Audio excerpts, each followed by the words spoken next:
Hi. Oh my God, Clue cried. Day, right before I came online. I thought she wasn't a victim. And I want you to know something. I don't care how you take what I'm about to say. I hope you laugh at it. I hope you giggle at it. I hope y'all all have a good time with what I'm about to say. But as a grown-ass motherfucking man, This guy is I so broke down weird. in fucking tears He's so when I weird. heard Clue break. You know, I've never felt that emotion when you cried, Brittany, ever. Ever. You want to know why? Because there's a difference between a real cry from the soul and what you do. I gotta listen to this drama for a minute. You're disgusting. This guy's highly disgusting. Offensive. His name's Elevated Truth. I don't know about y'all. Elevated Truth podcast. But I grew up in a time and era where loyalty fucking meant something. Loyalty fucking He's so weird. meant He's something. freaking out. Hey, Mama Bear.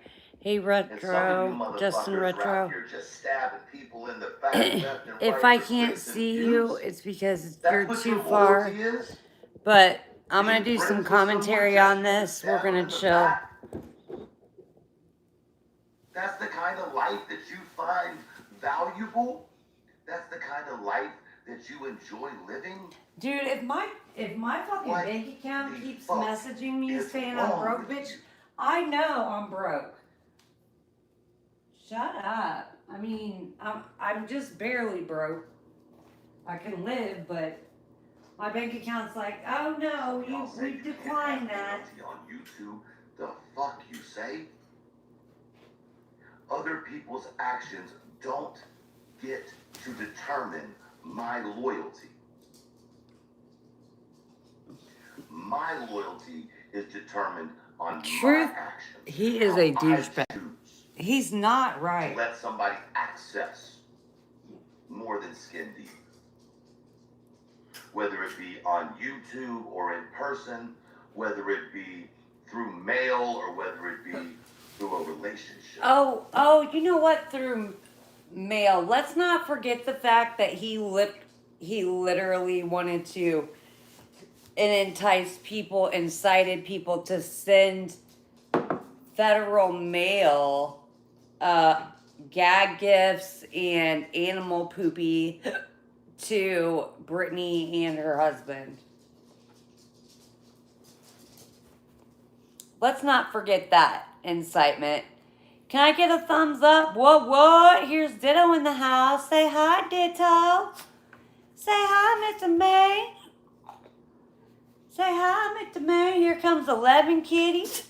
She gonna come get her spotlight on.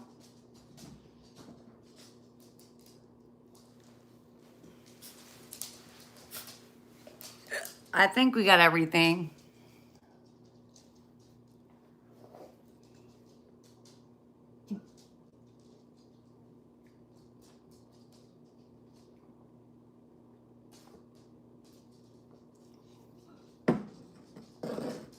Everybody's over there like this was their idea. Like, this is not healthy for the community anymore. Dude, these hiccups are something else. I get them every night.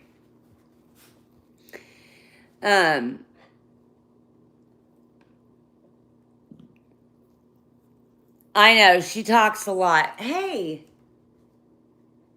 then you tell them hi. Tell them hi then. Say hi.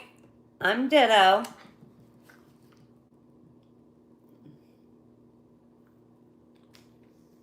This is Ditto.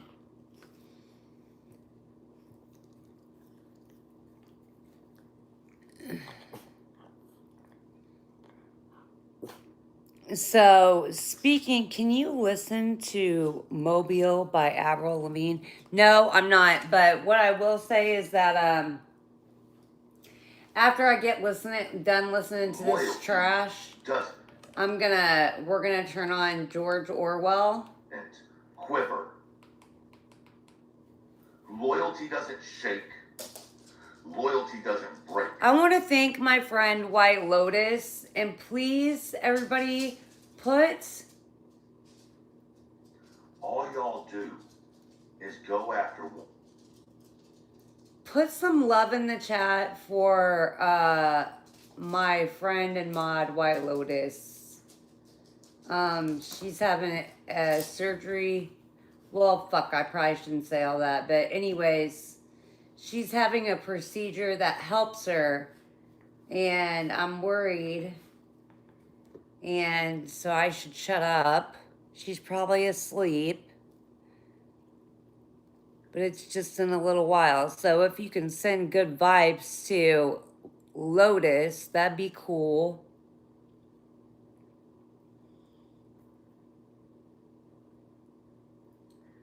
So you want to listen to like a highly abusive man talk to a woman? Like he's something else. Listen, all right, so we're 420 friendly. We're 420 friendly. Angela, ignore. Ignore. Yes, I do. I believe in Jesus Christ.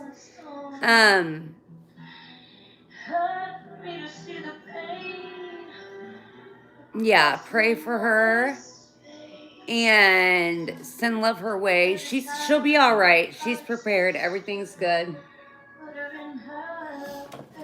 But let's not get a copyright strike because this guy's a weirdo. Dude, I'm starting to think Elevated Truth is like a CI, a confidential informant, or he's a fucking federal agent, or he's a gangbanger. I'm not sure. Adam.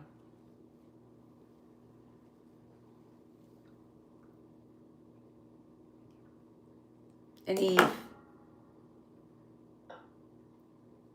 got a shirt on that says fuck fentanyl because he used to be a fentanyl. See, sometimes in this world, yeah, my friend, my uncle's son blew off his cousin's head. And you're gonna choke on it. Shooting across him. But I need to listen to this, so. I've tried to be real nice. I've tried really, really hard to be nice. I don't like a fucking bully. I have put some new features in, Angela, that will help you guys. Like a fucking bully who wants to use their mouth for talking shit and sucking dick. This is a man talking to a woman right now. See, there's two types. Thank you, Blank. Of guilty in this world. Thank you for being here. Guilty by the court of law.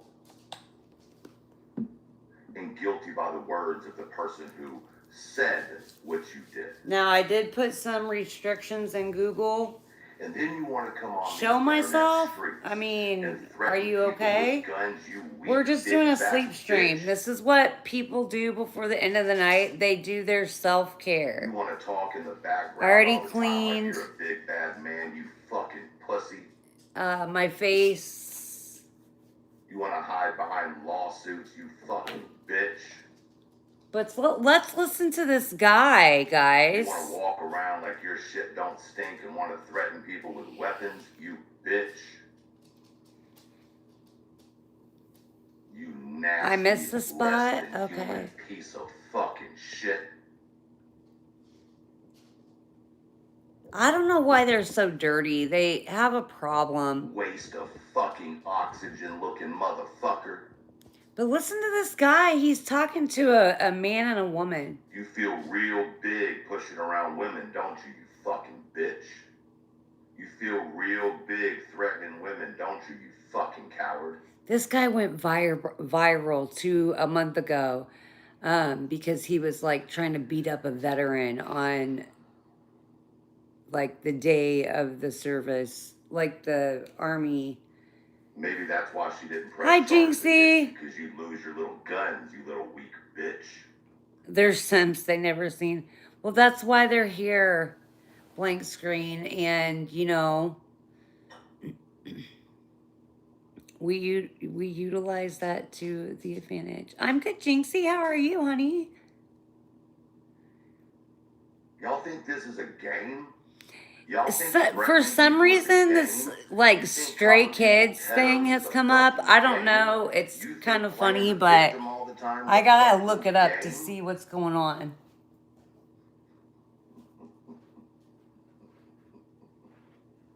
Okay, let's play. Did he just say he was in a gang? You guys, see, I've got to watch this for my other channel's content. We don't need all this light in the background.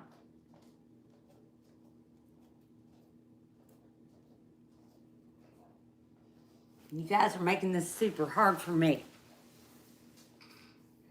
I think it's interesting how you hide behind your woman's page. Where you been at on TikTok lately, buddy? Good evening. Nervous tomorrow is cancer surgery. I'm sorry, Jinxie. Let's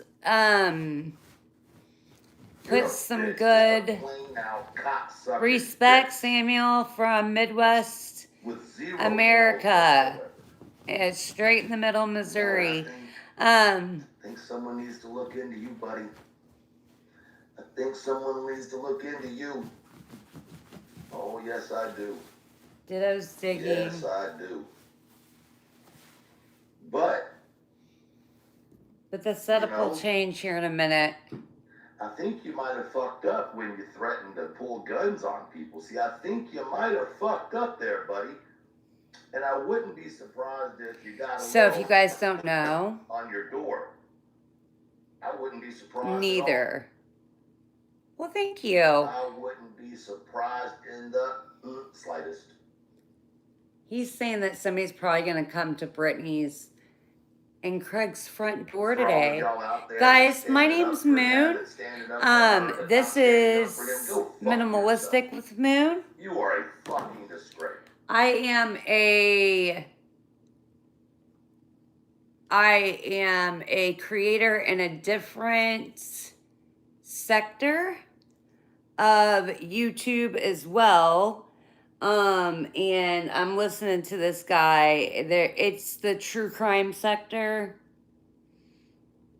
Yeah, who's that in the back? Satan? No. His name is Elevated Truth. He's pretty close to Satan.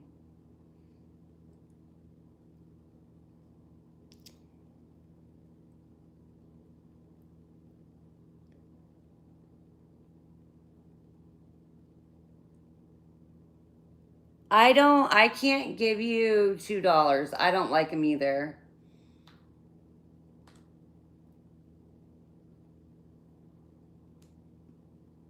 You know, I think you might have fucked up when you threatened to pull guns on people. See, I think you might have fucked up there, buddy. And I wouldn't be surprised. Did he say he's going to roll up on you and throw guns? On your door. I wouldn't be surprised at all. Why? Because y'all always say pull up and then you say call the police. Is that what, Elevated?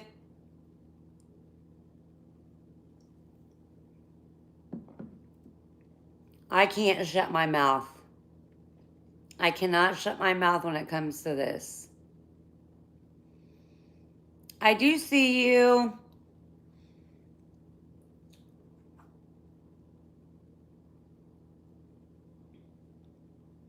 I wouldn't be surprised in the slightest. He's talking about a Christian lady. For all of y'all out there, I do the drama. I do the drama around the true crime.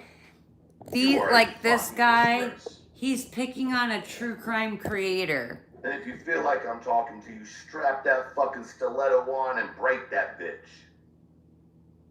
He cries all the time.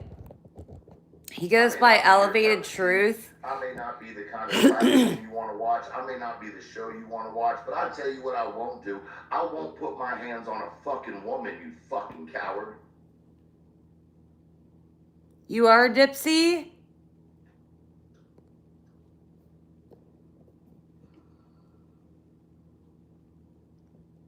You know of Elevated Truth? You fucking coward. Well, he's not really a fucking... He's You're gonna not learn from really... this one, bud. I promise. That's cool. I'll make sure to follow you. I'm not on crack. Do not use the words... You know what? Make yourself useful. Okay? You're a joke. Your wife, I'm sorry. Your slut is a joke too. He just called a My opinion, of man's course. significant other a slut. Hey, Brittany. For no You reason. want to talk about that group chat you had about trying to find out information about me to find out if I had DV charges? I told you had a mole, bitch.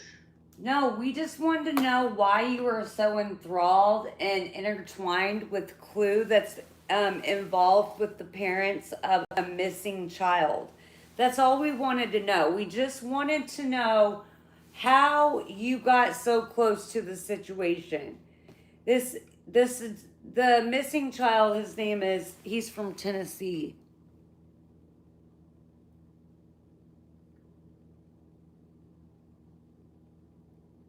Told you got a mole. I know. They're on some conspiracy shit. They're probably botting my stream right now.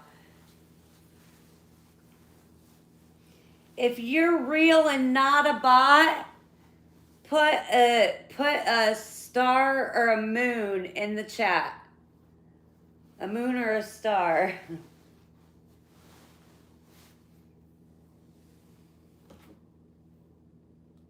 They want to take me down in my other community. You're going to tell me to show you proof. Well, here's the thing. Since I don't want to burn my source, I'm not going to do it. And you can deny it all you want to, but guess what?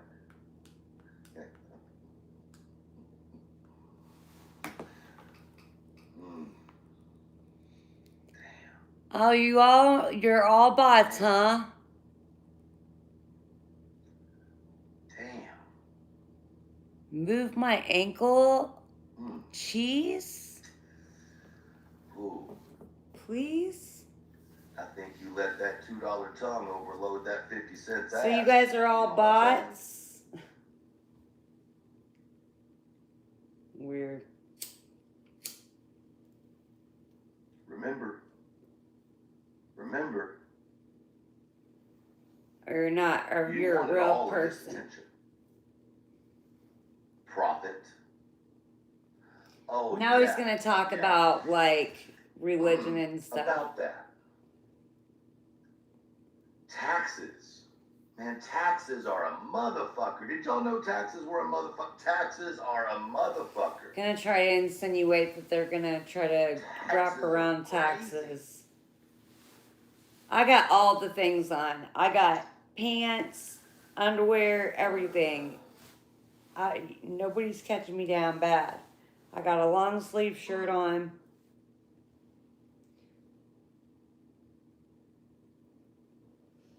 It's cold outside. I have my window open. Oh, is it cold where you guys are? He's whistling. Fuck you and your fucking whistle, bitch. Fuck you and your fucking whistle. See, I have to watch psychos like this because I have to talk about them in other streams. Fuck out of people just to bully the fuck out of them. You're not going to sit out here and tell people like Cromer Reels that they're not a victim because they don't agree with you, you fucking bitch. He's talking Where to was the a coverage woman. from all these channels taken up for poor Brittany when Truth had an opinion on her piece of shit fucking man kicking her in the stomach with steel-toe boots, having golf ball size welts on her head? Smoke if you got him. When Cromer Reels was Smoke it if you got it. Drink it Where's if you the got it. fucking Chill it outrage? if you got it. Gummy it if you got it. Do whatever. Why didn't y'all kick up lives about that? Oh, that's right. Because it was a woman that said it, not a man.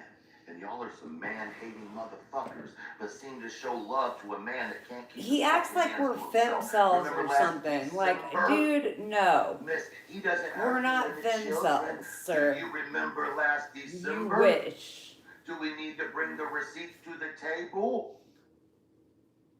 Or did you conveniently forget about that?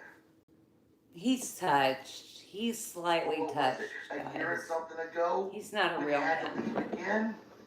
Or did you forget about that one too? But he may be a part of botting these You streams, want to shoot Cletus? is what I'm hearing. I guess I'm being botted all the time. You know, Can it's you funny, please you hit the have thumbs all up for these me, guns, but y'all are please? poor, right? All these guns, but you're You can your also see me in subscribers have to pay horizontal your mode electric if you bill go or up there and press your the like internet button. bill And or then whatever, come out of right? my chat, Right? But you go got to all your these watch guns. history and your liked, Don't- and then you can press How is your military? that one and it'll come up as How'd that a go? horizontal stream instead of a vertical. You know. What's your If you DD guys 214 plan to look hang like? out. Why don't you This is show an it to open everybody? chat. Hey, Brittany, you're so proud of this service. Show us DD 214. I bet you won't. This man is demanding another man to show, a wife to show somebody's DD14. DD 214. A DD You 214. want to keep going? See, here's the thing. You don't know me. And what you think you know about me is purposely for you to think. Why does he always Watch act like history. he's got some secrets? You don't know my background, and you don't know my friends. If I were... Oh no, I clicked off of him. I think he's a CWB gangbanger or something, but he's a CO confidential informant. And he also knows like strip club people and stuff. I think he's a small town rock star, you know? Like he's a rock star in his own head. But he might be able to pull some strings with his fuck around, find out tattoos and stuff. I'm not sure. You must call me Karma. That's well, you know.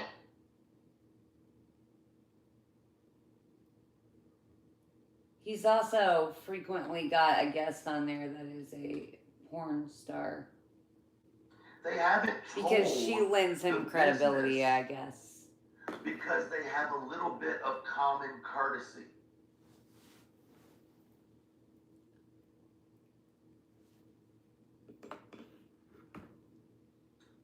I promise you, that line of courtesy is really fucking small right now. Really fucking small right now.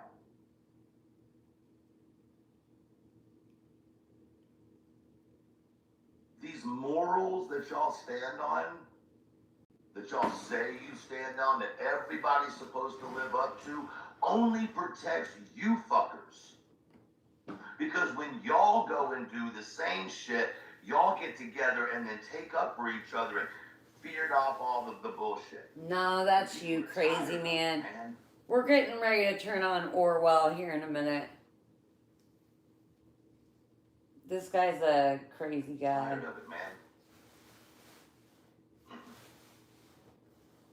These are people in YouTube hysteria.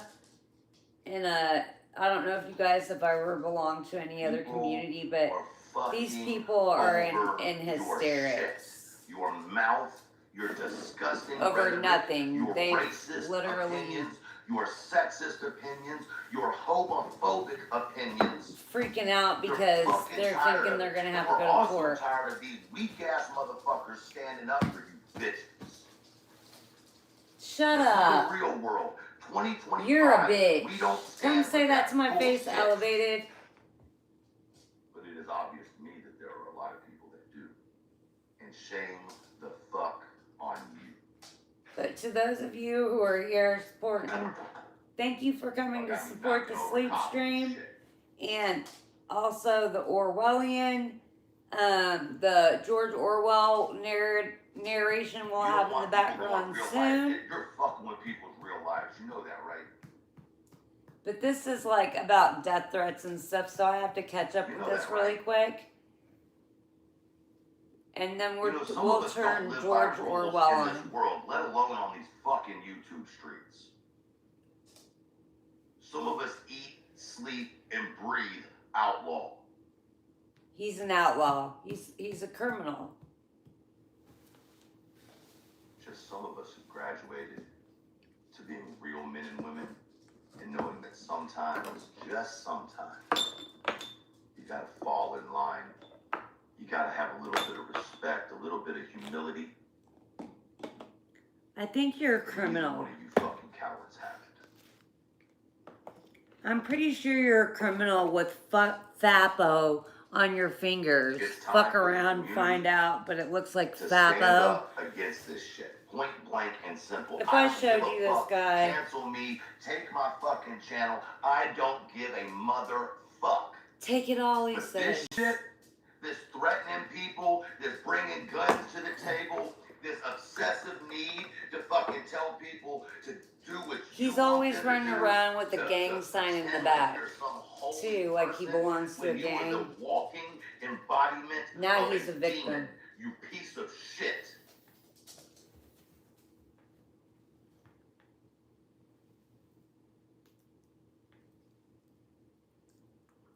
Oh, Ditto, you just want to play.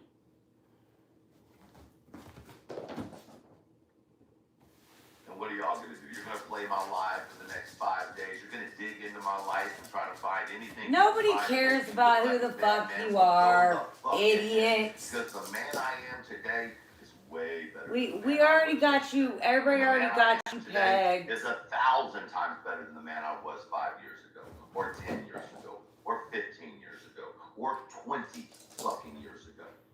Because real men make mistakes. Peg. Real men pay the consequences, Peg. and real men Peg. move on and move up. You know what I mean? That's what real men do. Pegged. And then they try to create another generation of them to be better than they were before. Look at my dog. You are something else. Does. You mommy's lovey baby. You mommy lovey baby. So if you're new here, my name is Amber. You can call me Moon. This is Ditto. I have a black cat named 11. She'll sneak around here tonight. I don't know where she went. I don't care. She might have went into the closet and closed the door. I hope you laugh at it. I hope you giggle at it. I hope y'all all have a good time with what I'm about to say. You are such a cheat. This guy has a cornball. Legit. I broke down in fucking tears when I heard Clue break. Clue is not a victim. She's a survivor. Cried, Brittany, ever. She said she's not a victim. You can't treat her like a victim. Want to know why? The fuck is wrong with you? Because there's a difference between a real cry from the soul and what you do. You're disgusting. Absolutely disgusting. This man's got a whole list of problems. I don't know about y'all. He's got heart. He's got such heart. Where loyalty He's got meant something. High blood pressure. Loyalty fucking meant something. Because of this shit. And some of you motherfuckers are out here just stabbing people in the back, left and right for clicks and views. That's what your loyalty is? So being friends with someone just so you could stab them in the back? That's the kind of life that you find valuable? That's the kind of life that you enjoy living? Don't yick my eggs. What the fuck is wrong with you?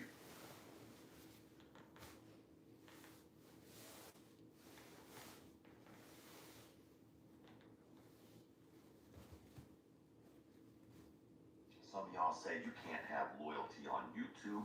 The fuck you say? Other people's actions don't get to determine my loyalty. I'm glad he brushed his teeth today. My loyalty is determined on my actions. Hi, how pink I waving choose hands. You're kind of far away. to I'm let somebody sorry. access more than skin deep. Whether it be on YouTube or in person, whether it be through Hold mail or whether it be through a relationship. Loyalty doesn't quiver. What? Loyalty doesn't shake. quiver? Loyalty doesn't break. You don't know about loyalty. You try to out Chris Proudfoot about his... All y'all do is go after one person at a time and gang up on them. Dig into them. Try to find out anything that you can use to trigger them. And then when they respond... That's exactly what these people have been doing to this one girl here. There's about 10 of them. I know you guys probably don't want to hear about this bullshit, but some of you guys are from that community too.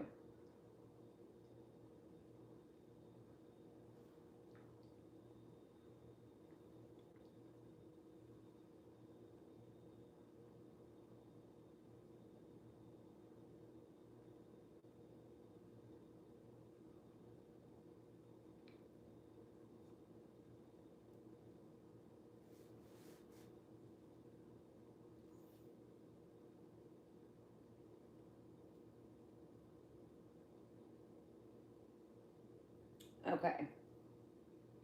Now I can see what you guys are saying to me. Oh, monkey doo-wop.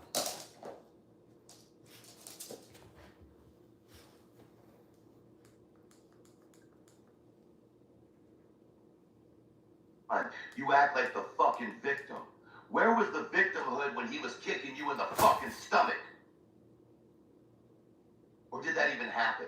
Oh, Free your you can't puppies! question her. The fuck I can't question that lying bitch.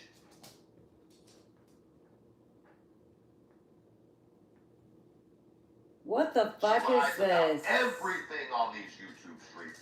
Everything. Including, but not limited Well, right to. now it's some guy just going off, going crazy, but here in a little bit we're going to listen to Orwell because it's very... And you want me now to believe that she's a victim? Sir, While victim shaming excuse a me. victim because the victim didn't agree with her? Get the whole fuck out of here. Get the whole fuck out of here.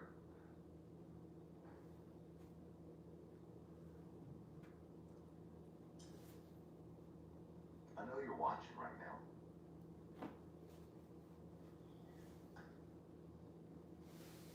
Guys, I'll read y'all super chats at the end. I just don't feel it's appropriate to do it. Thank you. This is not an OnlyFans. Don't treat it as such. The Watchmen, right?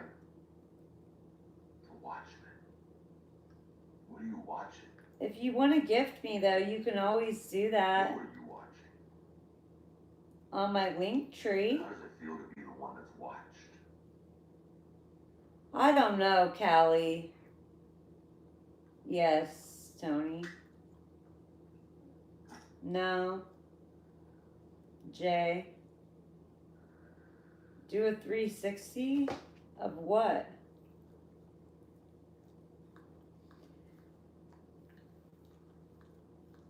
Women are cum dumpsters, huh? Like, what? Whores and hoes. Is that what you said, Dylon? Cum dumpsters, whores, and hoes. Come some. That's what women are, bro. I don't have an OnlyFans.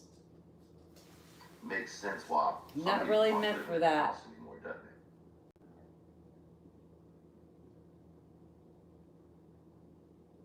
Cum dumpsters, whores, and hoes.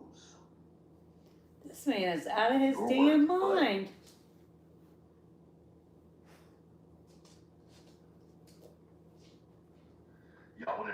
truth about something? Y'all know I don't like most of these creators on here. He's I nuts. don't like them. He is. We're not friends. There's no loyalty per se. There's a lot of them I don't like. There's a lot of them that I think are fucking jokes. But you know what the difference between them and you are? Is at least they keep it real. Find my Cash App. Shit. You guys are like thinking that and you people wanna know should give something you. else? Tell him You to said, take well, I Lexapro. apologize He needs for- something. Take that apology, shove it right up your ass. That's I what you just can did do, that. Number 2, you had the audacity, in my opinion, to bring Jones into the situation to fight your battle for you. And here's my personal opinion. I don't give a fuck Drop my what pay anybody in link. the chat thinks of Jones, and I want you to keep that to yourself for a minute because I've got to point something out.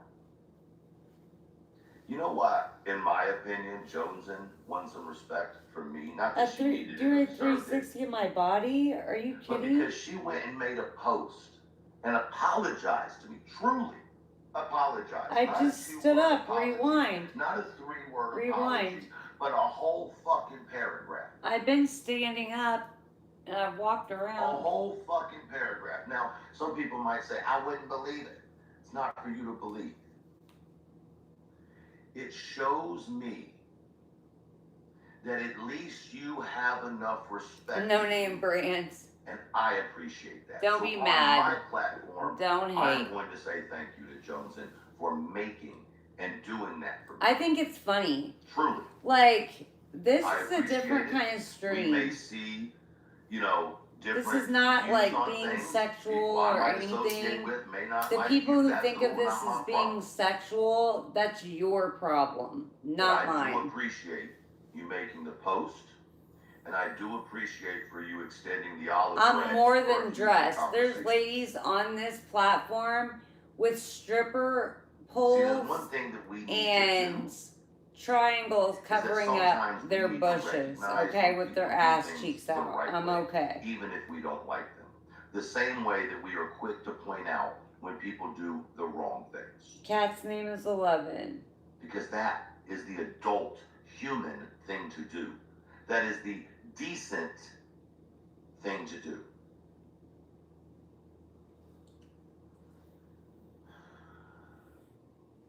I have shorts on, stupid. My legs are long. I've got my legs drawn up in front of me. I'm gonna take You're me. so It's mad. gonna take me 2 seconds, real quick, and God. I'm No going brand, to you must be a just woman. take a couple seconds.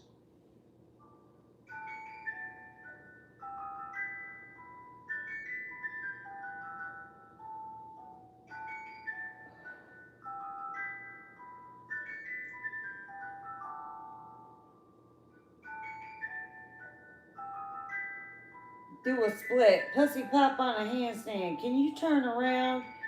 This is unacceptable.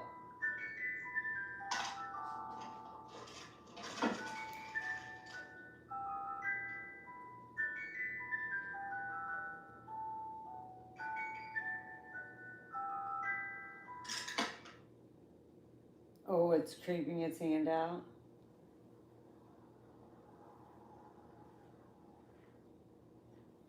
The call is coming from inside your house. Nonsense. Dan, what are you doing? Elevated? Elevated podcasts over here breaking stuff? Hold on. Intermission time. Hold on. Just a minute.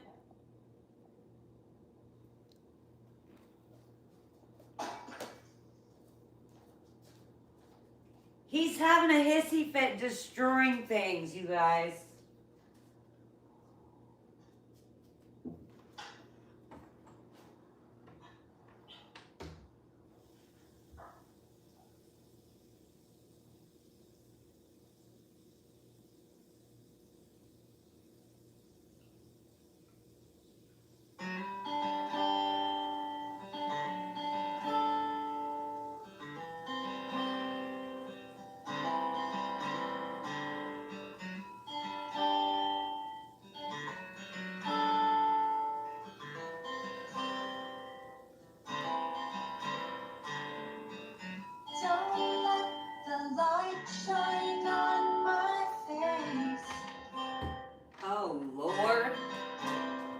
here playing a cover of Berlin. Or something. Don't let the light shine on my face. What are you doing?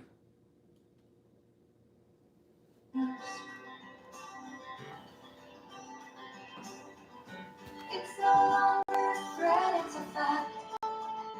I'm leaving you and I'll never look back. Don't let the light shine on my face. Take my breath away. That's what it sounds like. You are charming. Shine on my face. I'll just stand here in the dark. I'll just hide here in the dark. I'll just sit here in the dark. I'll just stay here in the dark.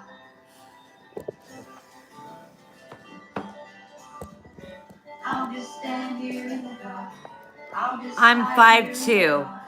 I'll just stay here in the dark. I'm very short. This guy's crying, having a meltdown. He was waving gangsters. He's sending guns to people's houses, and now he's crying. He's the crying gangster. Ditto! All right, guys, we're gonna get started again. Welcome to the stage. He needed a break. Here's Cletus. Doing well. Unhinged. Spit or swallow. Blow bubbles. Moon, we gotta figure out why your streams just end halfway through the night. Jinxie, it's because they're getting reported because what I keep doing is sleeping with a pillow between my legs, and I'm trying to flip over and my legs end up open, and then my hand ends up like right here, and it probably looks like I'm like playing with myself or something. Either that or people, but they're not giving me any strikes or anything. They are panning out. They are panning out of my actual videos, and they're like panning out of my body, and they'll pan into the TV or something. Can I show you what? Those two are than what they are right in this moment after what happened earlier. And, you know, I think...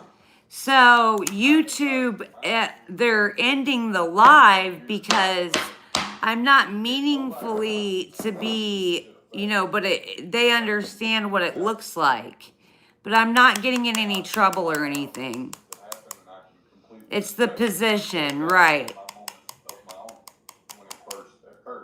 And they'll wait for a little while to see if I'll move positions actually. It's not surprising. It is angering. It's infuriating. But at the end of the day, keep who in your prayers? Who it is that's being dealt with it. Which position? Okay, I'll answer that, cowgirl. Let's be real. It absolutely is a game, right? They come out and they say, well, I'm not going to speak on this person and that person. And then what do? They turn their entire focus. Hello from Chile. That their support hate mob was There's not oceans in my area. I live in the middle of the United States. It will go through that same cycle. The spirit of Dime Dag Daryl has possessed my bearded dragon. He will be taking the Eucharist this Sunday. Amen, America, and God bless. Yes, dude. Keep spreading the love. That's just my view on it. Well, I'll say this much. You know, my messages have been going crazy. They think I'm dead. My people telling me, calm down, calm down, calm down. And with all due respect, I don't take orders from anybody. Well, you need to sit down. And This boy better sit down. Thank you, Jerry. I appreciate it. My name's Amber. You can call me Moon or Amber. What time is it? It's 11:35 p.m. I'll leave it at that. No one thinks I'm dead. They actually think you're hot. I will put everything I have behind making sure that right is done if you want to go there. And I promise you. Listen, we've got death threats over here, okay? Brittany never actually did anything to him. Nothing. I know. Moon unit! Because my wife fucking What's up, Christian? Woo! 5 days a week, fixing people who have been shot, car accidents. Oh my gosh, you guys, my cat opened her frickin'.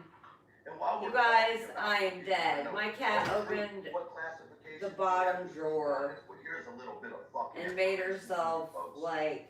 I spent 10 fucking years in the funeral industry. 3.5 of those years with the medical examiner's office. I picked up more women killed by their husbands than you ever want to talk about. I've seen more at the hands of a man than any of y'all could ever have your worst fucking nightmare. I don't believe him. I think it's his wife. I have to put these socks on because I can't. It's cold. My feet are cold. Why do you care? Turn up my TV so you don't have to hear my voice. Until you zipped up more than 100 body bags. Snoopy G. Due to domestic violence. But I don't have any idea what I'm talking about, right? No, not really. I don't care. Lying, you can ask the guy next to me, because he knows all about me. And you want to know why he knows all about me? Because you're related. Because of your bitch ass. No, because you're related to his girlfriend. You wanted to go push I don't know. Pictures of me. You act like it was just one picture. You know that's a lie. We were trying to figure out if you're a pedo or not. It was about a missing boy, fucker. He just can stop me and tell me I'm lying at any point. He called me. You're confused, huh, Snoopy? I need to talk to you man to man. That's word for word what he said to me. And I said, all right, what's up? He said, man, I'm hearing this, that, and the third. I need you to tell me what's up. And I said, you know what? Are the weed have side effects? Not really. Get that video call. Pulled out my wallet. Showed him what was in my wallet. Are you a cop? I'm not a bitch. And I'm not a pedophile. Is Elevated Truth a cop? I kind of thought he was a cop at the beginning. That's why I stopped recording. Well, that's the thing of it, right? I mean, the reality is somebody like that is a coward. I'm really going to show you the email that I put out. I gave back to the At Night people where I told them that I think Truth is a truther and he might be a cop. Capping somebody, right? I mean, let's be real. Yeah, they don't have to like. That's the caliber of individual that's going to sit on the internet in that situation and do that. It just is what it is. The only cap he's popping. That's is true. To another fucking natty light. I always have to figure out if these buttons are straight Clue does not know my there. name because Clue in the beginning purpose she didn't want to know, and Cletus has kept it that way. Whatever. I don't give a fuck. The only reason I want to why make I sure know I'm my buttoned name up is so we don't have any 'cause I don't conspiracy, I tell ya. what I mean? Like, That's conspiracy going on in this I worked my TV. fucking ass off on it, and you fucking piece of this shit aren't gonna take that from me, I Probably. promise you. He was, we know what he was a strip club DJ, bouncer. I'm absolutely confident that either they themselves. I did, or Jinxie. one of their simps is. I would be willing to have a conversation on this panel if Truth would allow that. I had to, oh, here's Cletus, you guys. Here's a guy that calls himself Cletus. I'm respectful. I'm cool and calm. I ain't got no I ain't got no anger in me at the moment. We're gonna be calm right now. We're gonna chill. We're gonna smoke, and then we're going to bed. You've got a neutral fucking spot. We're gonna use the ergo table for what it's made for. Hey, can I ask you a question? I mean, you can. I don't know if I'll answer it. And I do apologize if my Thank you, but that's not a or my question. demeanor has been off upsetting to anybody, but this is real, raw, truthful emotion. You know what I mean? And I can't be anything but what I know how to be. And Dr. Pepper, why we are the Elevated let me get a deal. podcast over here. Because even when the truth hurts, Cletus rubs someone the wrong way, but sometimes that man makes sense. You're right, Jinxie. He makes more sense than his old lady. so, I dropped the link. Anybody want to use it, feel free to use it. Well, Make this sure you is show your face. not meant for You're not gonna come and kids. expose yourself, and you have the right to say what you want So, to say. didn't you I'm just fucking fuck over up? holding people and telling them, shh, don't be that, don't say that. You are responsible for what you say. This isn't a dating site. But, you know, this is, The I fuck? would say that I agree with what Cletus said. Thank you, Sorry, I baby. didn't acknowledge what you said. I appreciate you. My brain's going 1,000 miles an hour. Hey, will you do me a favor I absolutely and have drop screamed that from the so I can rooftops pin to it? Ice her out and ice him out and ice everybody out that has anything to do with the bullshit. I've been screaming it from I'm the gonna play rooftops. 1984 for my subscribers that come from my other channel. That respect Clue or care about Clue and Cletus or understand the Thank you, situation. Callie, so much. I'm asking y'all after tonight. Y'all do whatever y'all want to. Can tonight, you whatever. repeat Not that my in the business. chat But and after tonight, starting I tomorrow can pin morning, it? let's do 14 fucking days of not saying her fucking name, not playing her lives, none of that. I can tell you, I won't commit to that, and this is why. They won't commit to it. None of them will commit to 14 days or 3 or nothing. Papers are in the mail. It's going to change. September 1st is the date. Then my understanding. Question: a problem for discussion or under discussion, a matter for investigation. It was going to be What? this week were her words last night, right? So That's I'm not a glad you're question. I'm That's just sitting here. You're exposed. It's your movie. Now, a real fucking man that wants to sit on the internet and talk a big game would come over here, click the fucking link, come up and have a conversation with the motherfucker you just threatened to shoot. Thank you. But, you know, if you don't, I understand because I see. Well, I mean, listen, tell her What do with you her wanna lawyer, I don't put give a your why the shirt? fuck you stand My no shirt's gonna chance stay in court. on. Your attorney scares nobody. Nobody. Keep spending your subs money. This While your isn't man talks about this OnlyFans. collection of big Oh, I guns. forgot I used my last paper. Fuck. But remember, she needed y'all's money to go fight And her I have to battle. deal with you guys that are being nasty. It's a whole lot easier to use. Oh, I'm looking for love. That's exactly what I'm doing. Yeah. I'm a sleep channel, a sleep noise channel. I usually do things with history in the background, with something educational going in the background. Tonight we're gonna have, we're gonna be listening to the audio of 1984 by George Orwell. I am a part of another community. This is my backup channel. That we have all been accused of at times. You know what I mean? Yeah. Well, and at some point, if we're gonna keep it real, we And probably it seems like there's an ambient noise that I've been attracted to. There's been back and forth, but there's a difference. Put the like I've camera said 1,000 behind times. me. There's a difference between just an online battle back and forth, even if it's ugly, right? And going to the levels that these people are going to, and people just egging them on, and then them talking about how they're scared or they're the victim. And what the fuck are you talking about hidden cameras? You guys told her she had hidden cameras in the fucking trails. Quit your bullshit. Conversation about trail cams and shit. Yeah. These people have tried to psychologically warfare this woman. See, YouTube is a weird place. Do the roar, roar. I know, kitty catty. Just bear with it. Are you a Callie? Okay. I gotta take a break from reading the chat for a minute. I'm a recovering addict. Y'all gotta stop trying to bullshit us. I'm so goddamn tired of being gaslighted as a recovering Hey, what's God have to do with it? Meth I did in my life as an addict. You can't tell. That's your problem. Listen, here he goes. Thank you, Thank you. thank you. That's how much shit you've done. Fent, meth. Said to others that I was not aware of, And I'm going to be looking at that and the chat and seeing the response because... I can't roll. I forgot. I don't have any more papers, so I loaded it. Fine.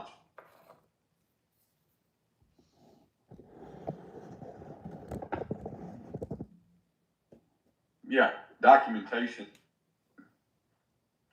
It's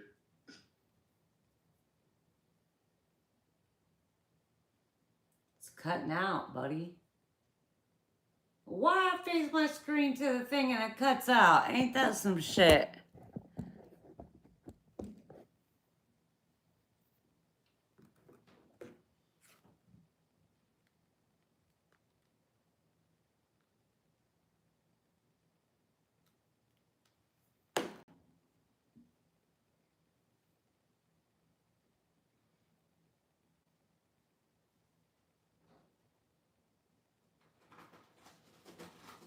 Kitty, kitty.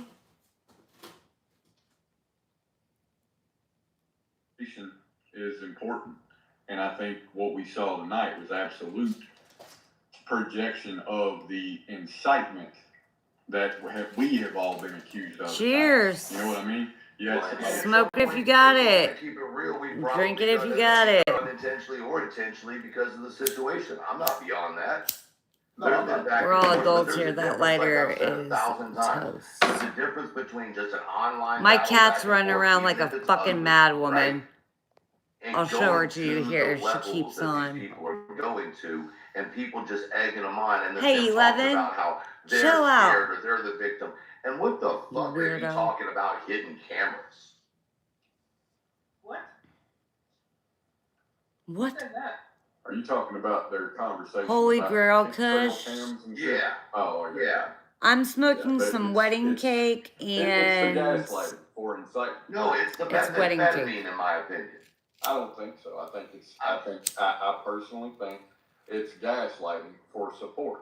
And it could be heroin, in my opinion. Listen, I'm a recovering addict. Y'all gotta stop trying to bullshit us.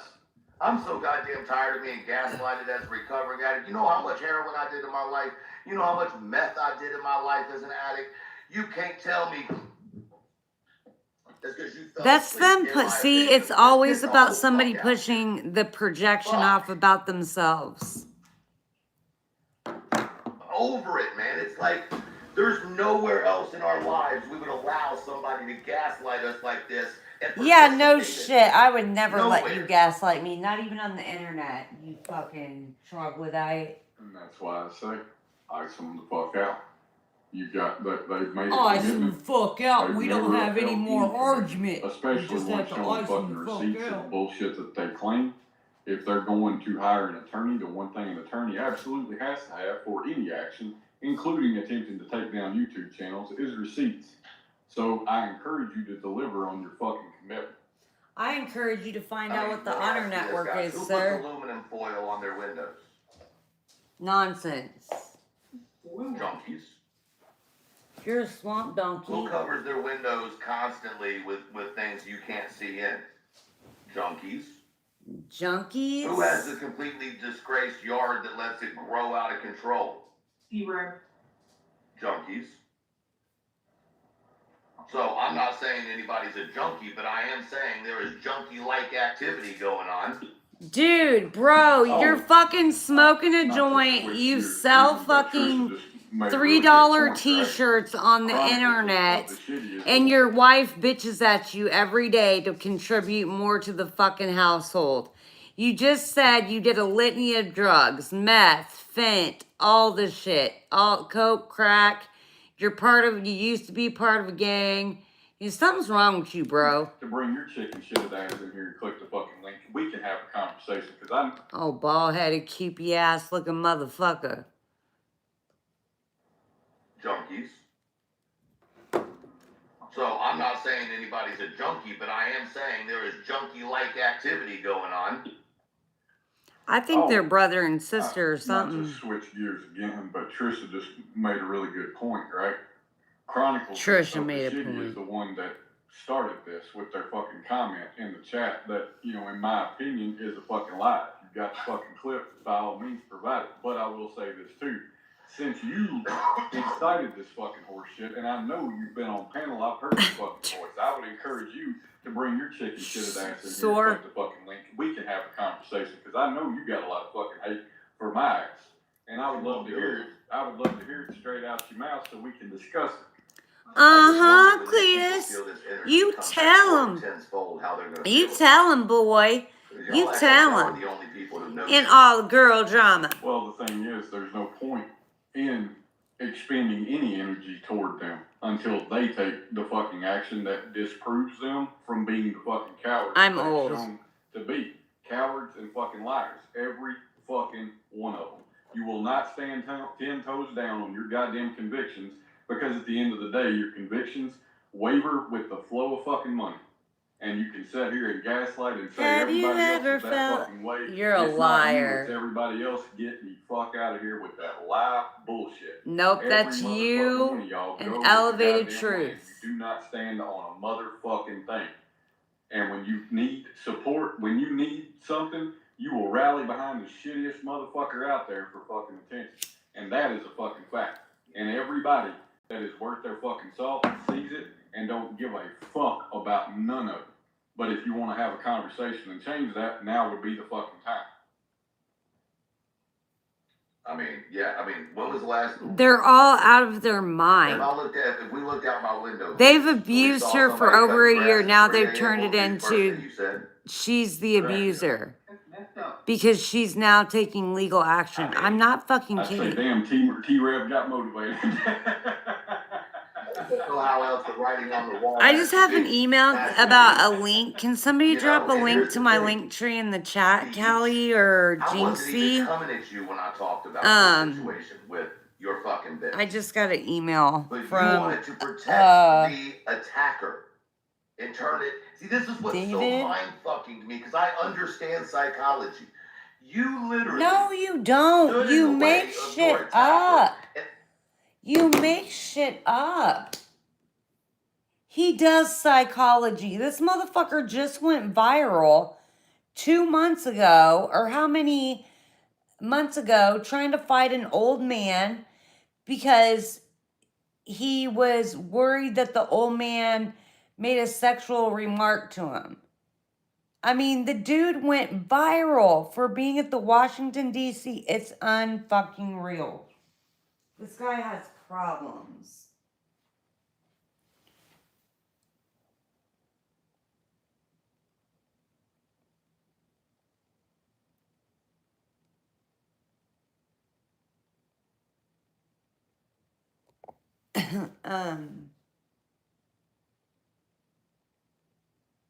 Hold on, I gotta get something, but I forgot what the fuck it was.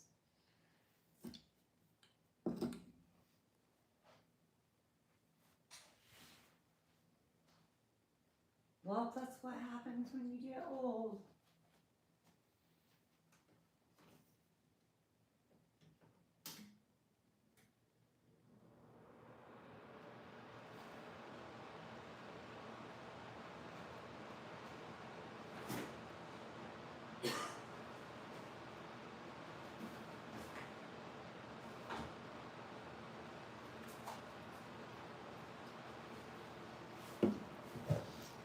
All right, let's watch this bullshittery so I can get along, so we can watch something that's like not mind numbing, because it's so Orwellian what they're trying to do. They're trying to rewrite history, burn it. Hold on.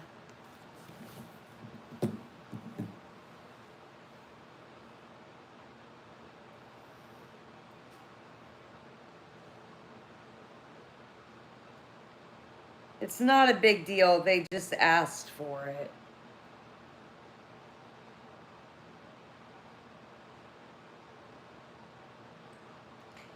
David, if there don't end up being something in my little gift box here.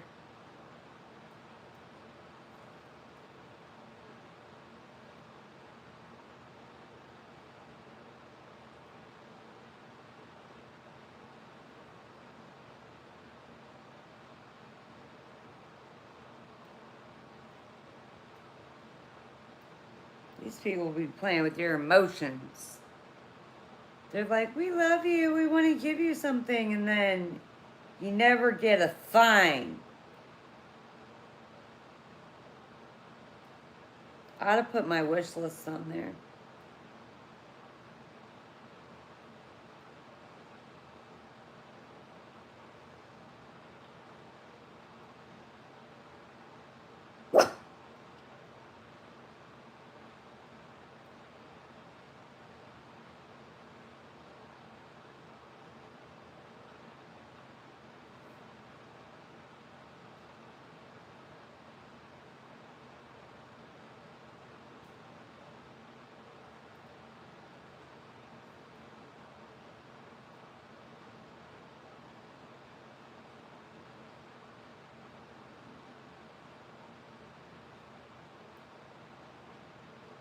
I don't really ever really expect anything out of these sleep streams. This is really basically about you guys.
That doesn't look like it's gonna work either.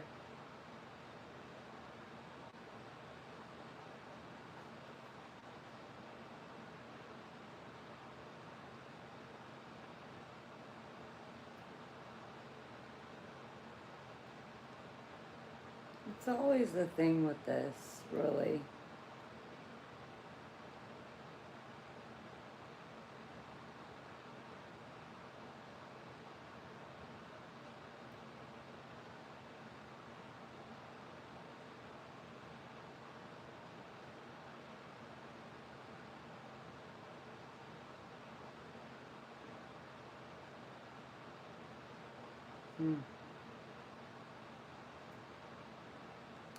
Oh well, I'm not gonna waste too much time on it because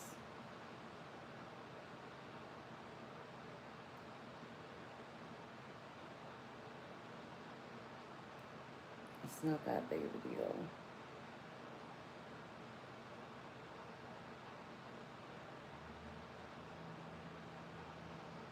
There it is, just as plain as day.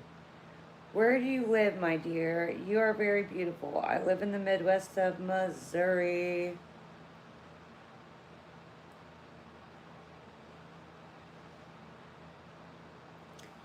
And again, that's unusual for me to getting to tips in these streams. I'm not monetized on this, and I don't intend to.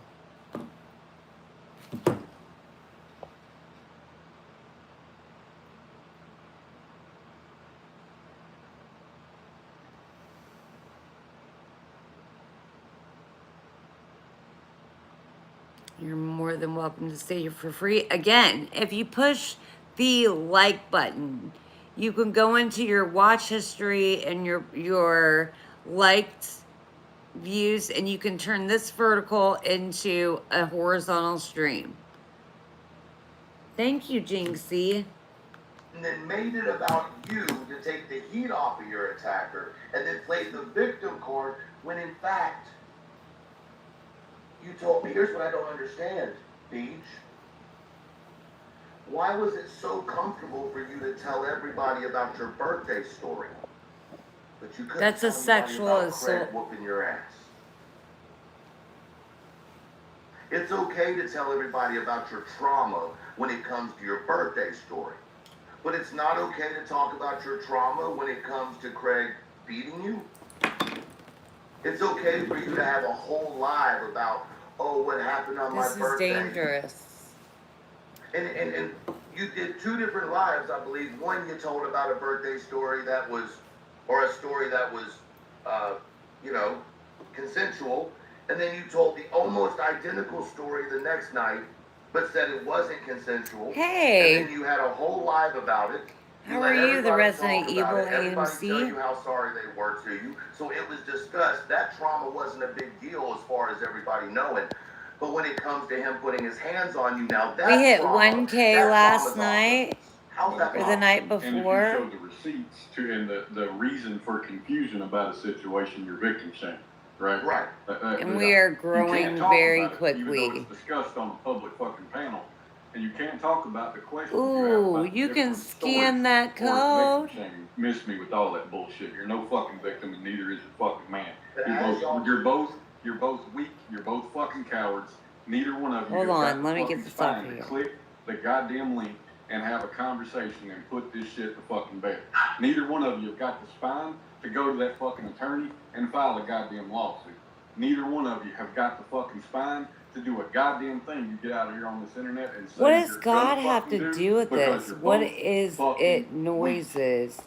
Well, this is right now, About a trauma and then saying to right keep now, legs this from is clothes a fall couple off. of Please men tell me doing like measuring tests on their PPs, and then we're gonna listen to George How are you gonna Orwell. tell about a Bear trauma with me though. and then sing a trauma that had to do with you drinking tequila? Yeah, he Your peacocks story, grandstands. and then sing It's not tequila TV, makes it's your clothes actually fall off. another piece of YouTube. It's from Elevated Podcasts. I'm a part of a But true crime I'm the community asshole. I'm the or mean guy for bringing it something to like light. that. I'm shaming because I'm bringing it to light. Well, I'm not the only one bringing it to Now I light. didn't Creators kick have been the trying heat to on, talk now I about don't this need the for months socks. and months and months and months. And every time they do, your little squad attacks them. This guy's a weirdo crybaby, really, is the thing. Like, y'all are wild. Straight wild. Smoking a blunt. It's no longer He about keeps smoking victims an and unlit true crime. blunt, This too. is no funny. longer true crime.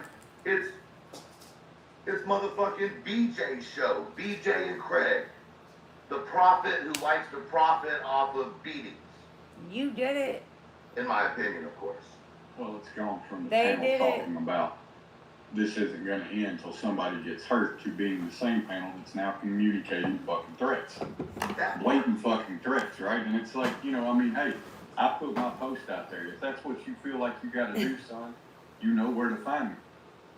But the reality of it is, they ain't going to do shit. Neither one of them are going to do shit. So None of shut them are going to do You're shit making the because they don't things. stand for shit. They ain't shit. They ain't about shit, and they never fucking will be. These people are It just swamp is what it donkeys, is. huh? And I mean, that to me, I'm good.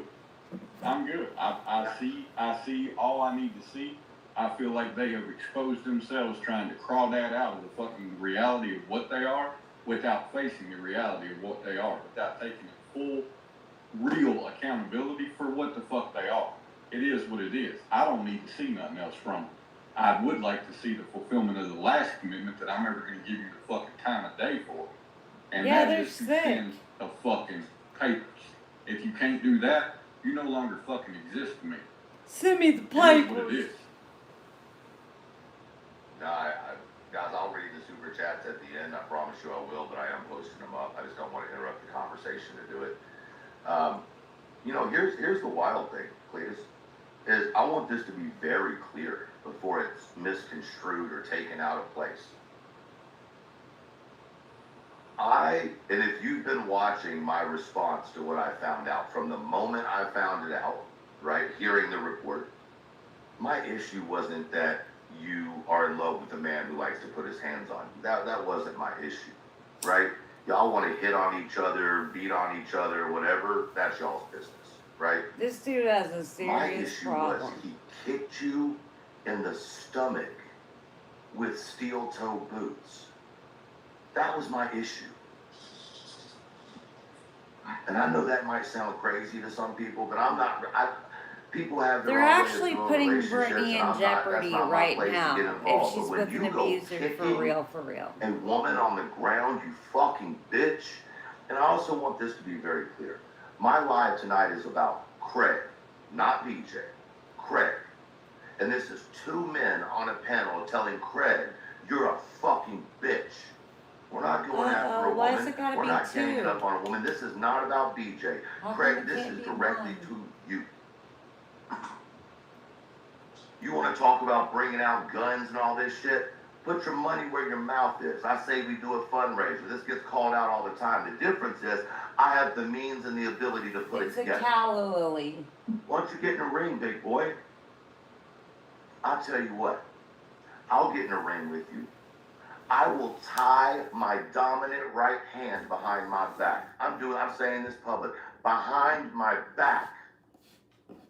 I'll take you on with the left side only. You know, sign a little contract, It's a a little calla lily. release, raise some money for a good cause. And then a lotus. I mean, if I'm outside of your weight class, that's cool. I get it. It's hard being a little boy like you. Cletus, I'm sure, has no problem stepping up into your weight class. No issue whatsoever. You know, you want to talk about violence. So these people are And wanting to excite someone. put violence on somebody. See, I tell people this all the time, and I really mean this. When a man changes, he doesn't take that man out of him. He only puts layers of better on top of him. But that man that at his core has no problem with certain things, that man can escape. And when it does, it does. Okay, Pissed off psycho. some people, bro. But we're still grown men with families and responsibilities, so there ain't no Okay, threats so coming keep from your either me ass or at him. home and shut the fuck up and You stop can't internet misconstrue it. thugging, you can't fucking twist it and turn it. But I'll tell you biatch. what, I'll put $1,000 up if you do it. $1,000 to You don't any have charity. $1,000. I don't think it. What'd you say? We'll do it in North Carolina. They're trying to Maybe I organize live a in North fight. Carolina. You ever thought about that? Maybe I don't. These people need to seek help and hurry know. up. I'm sure you're going to be talking about this There, live in this the next is 2 the, weeks this anyway. is the, You're welcome. this is glad like we the can help I you pay your hate election Trump bill. phenomenon, but it's going on with the true crime creator on a little one on I do. YouTube called Please, what do you measure? allegedly with Brittany What do you J. mean? It sounded like you had a measuring tape out. I didn't know if you were trying to check your arms again or not. No, the fucking dogs are running wild. Oh, shit. I thought you were measuring the biceps You again. slipping in their piss again? No. He can have that too, just like he can sing better than me. He can have it. No, I'm sure we're all going to hear, you know, we didn't hear that right. He wasn't saying that Right. as usual. Right. See, this is what I love, right? When you call a Thank you coward for the fuck out, the their $2 minions come in and start being little bitches in the fucking chat, right? PayPal. Right? It's converted from Okay. But they want to make an insult like, no, I don't some talk kind to of. fuckers. Well, that's real fucking cute. That's real fucking cute, right? I mean, I have been, hold on. I'm not going to lie. I have What been that known was. with a lady in my life. You know what I'm saying? Like, I'm not going to say it hadn't happened. All right? So, am I guilty of being a butt fucker? And yeah. What? Might have been there once or twice. Sorry, guys, TMI. I just needed to tell you it didn't offend me. You know what I'm saying? Like, I don't chew asshole like bubble gum, so, you know. Hold on. Well, there's that. What? I just, Was that just leakage, literally?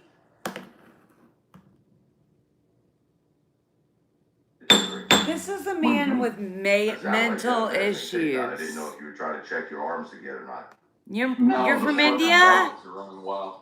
Oh shit! I thought you were measuring the biceps again. No. No. This wasn't You can Indian have that too, currency. just I like you think can it sing was better West than me. You can have it. African.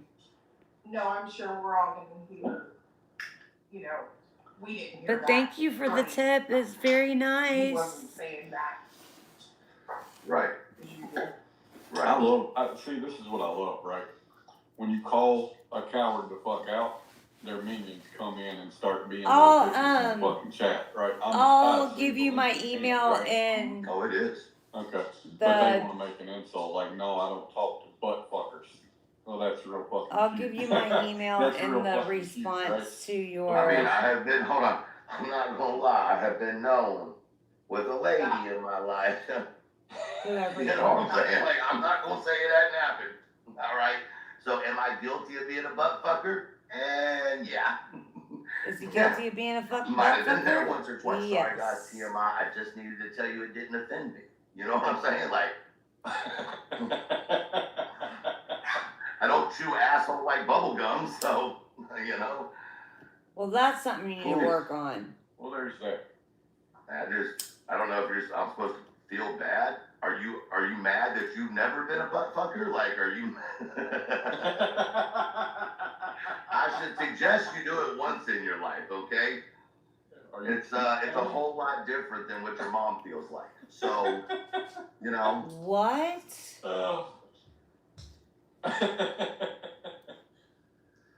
I don't know if that was the best insult you had, but that was lackluster at best. Lackluster. Hey, Cletus, you're a bearded man. Okay. You know, like, Yeah. you look stupid in your overalls. Yeah, you gotta come harder than that to fucking. This is ignorant, Get a low reaction vibrational shit. I mean, all right. First But of all, it's. never I mind. need to watch it Let me see, because. you gotta turn your camera on before I let you out. Got you. I don't do the tree blah blah. All right. In love with a fupa. Welcome to the stage. Yeah, you can. Here, Olivia, I'll that kick your fucking guy ass, out? okay? You keep making these lines and stuff like this, and I'll come up there and kick your ass all over the street. Look here, man. And I'll My- show you. I'm not giving her half my shit, okay? What? First and Or foremost, whatever. okay? And second off, I have to look at the fupa every night, okay? Guys. If you keep talking shit, dude, Please I'm be coming up nice. there. I'm on the brink of just losing my mind, okay? I'm married to her again. I'm just over this, okay? I'm over it. Yeah. You said you were gonna come up here. Have you come lately or no? Not with that fupa. Hell no. But I'm telling you, if you keep wearing that mouth, I'm gonna punch it because I'm married to Vicky. Are you interested in participating in the inauguration of annual hashtag takeoff?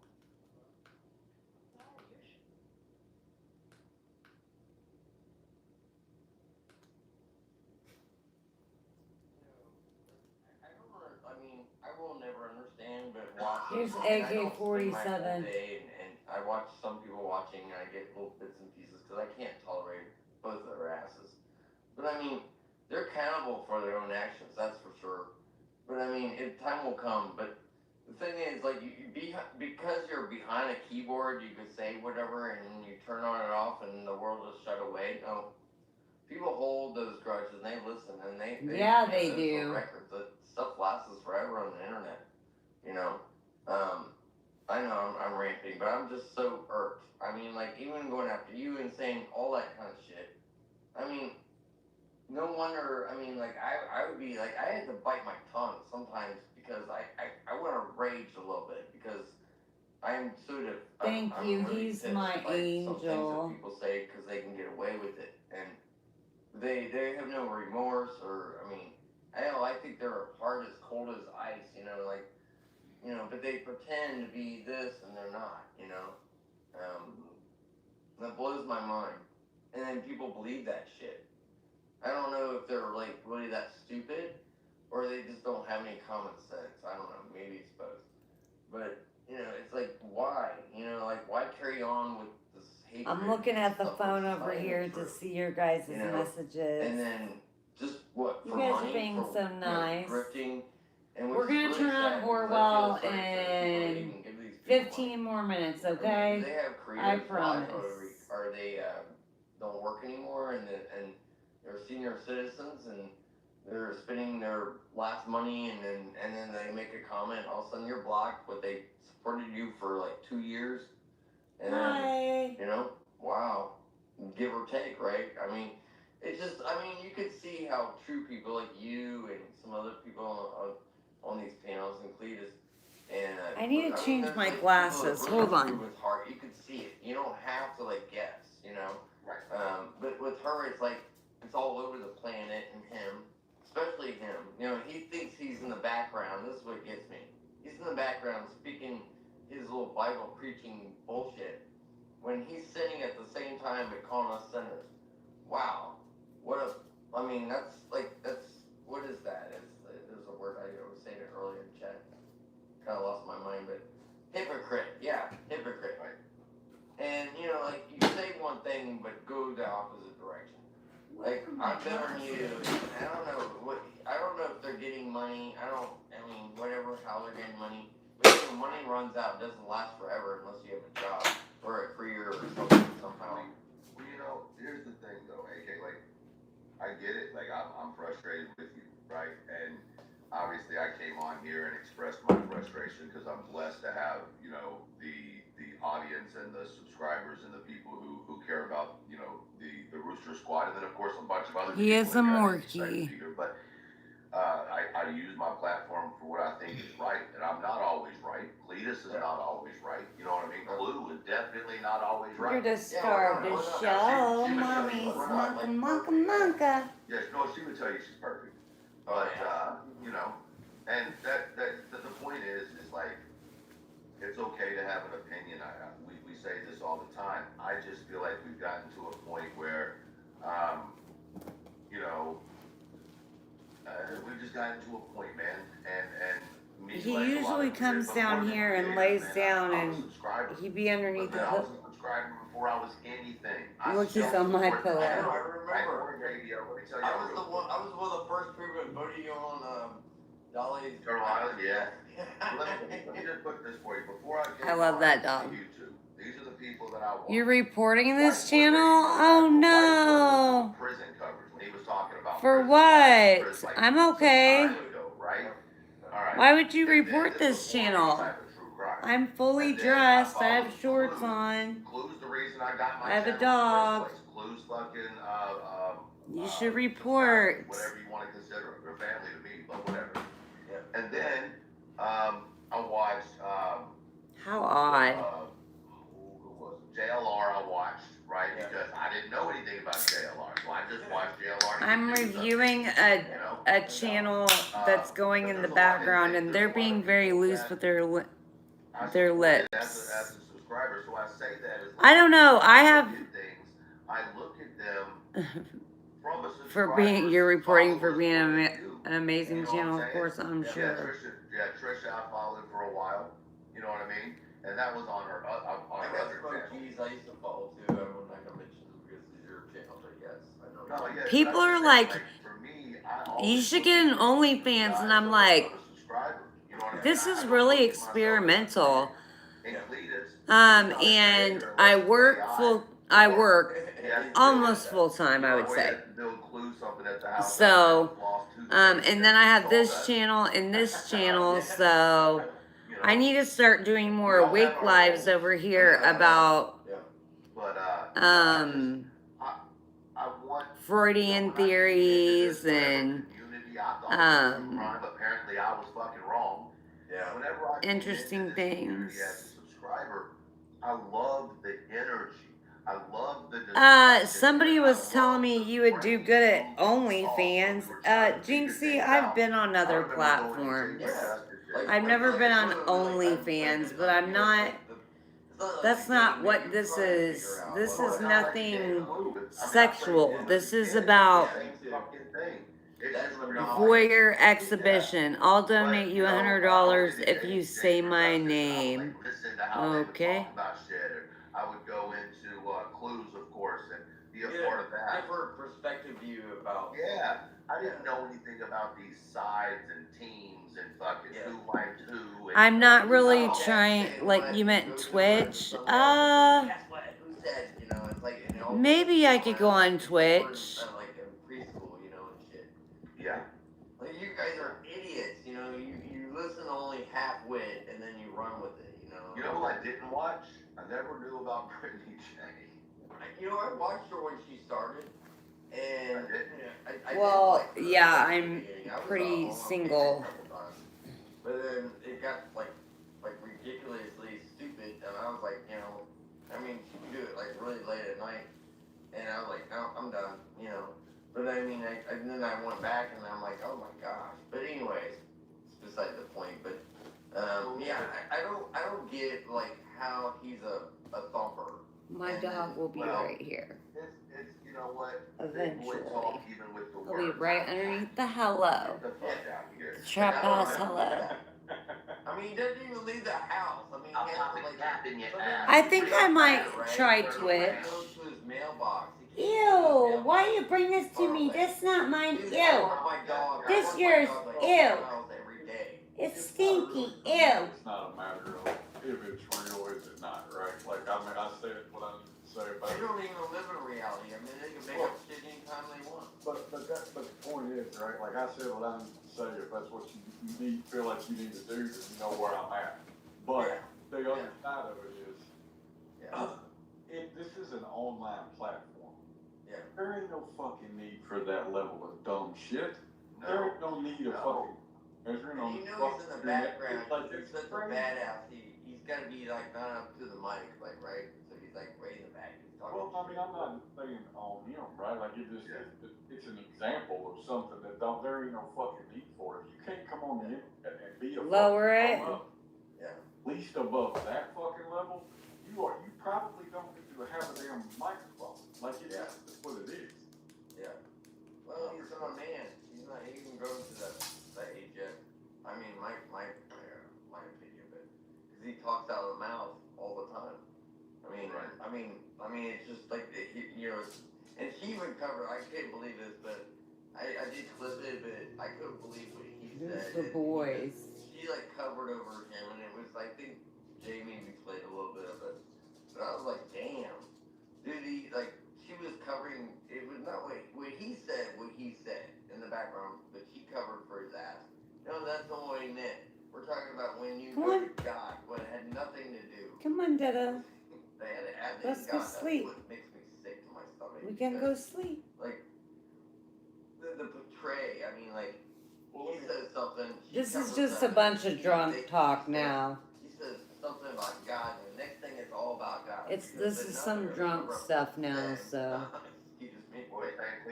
Let me ask you this though, AJ, right? Yeah. If you don't watch her now, if nobody else was reviewing her, would you even know about any of it for it to Probably not. Thank you again. Thank you for the $5.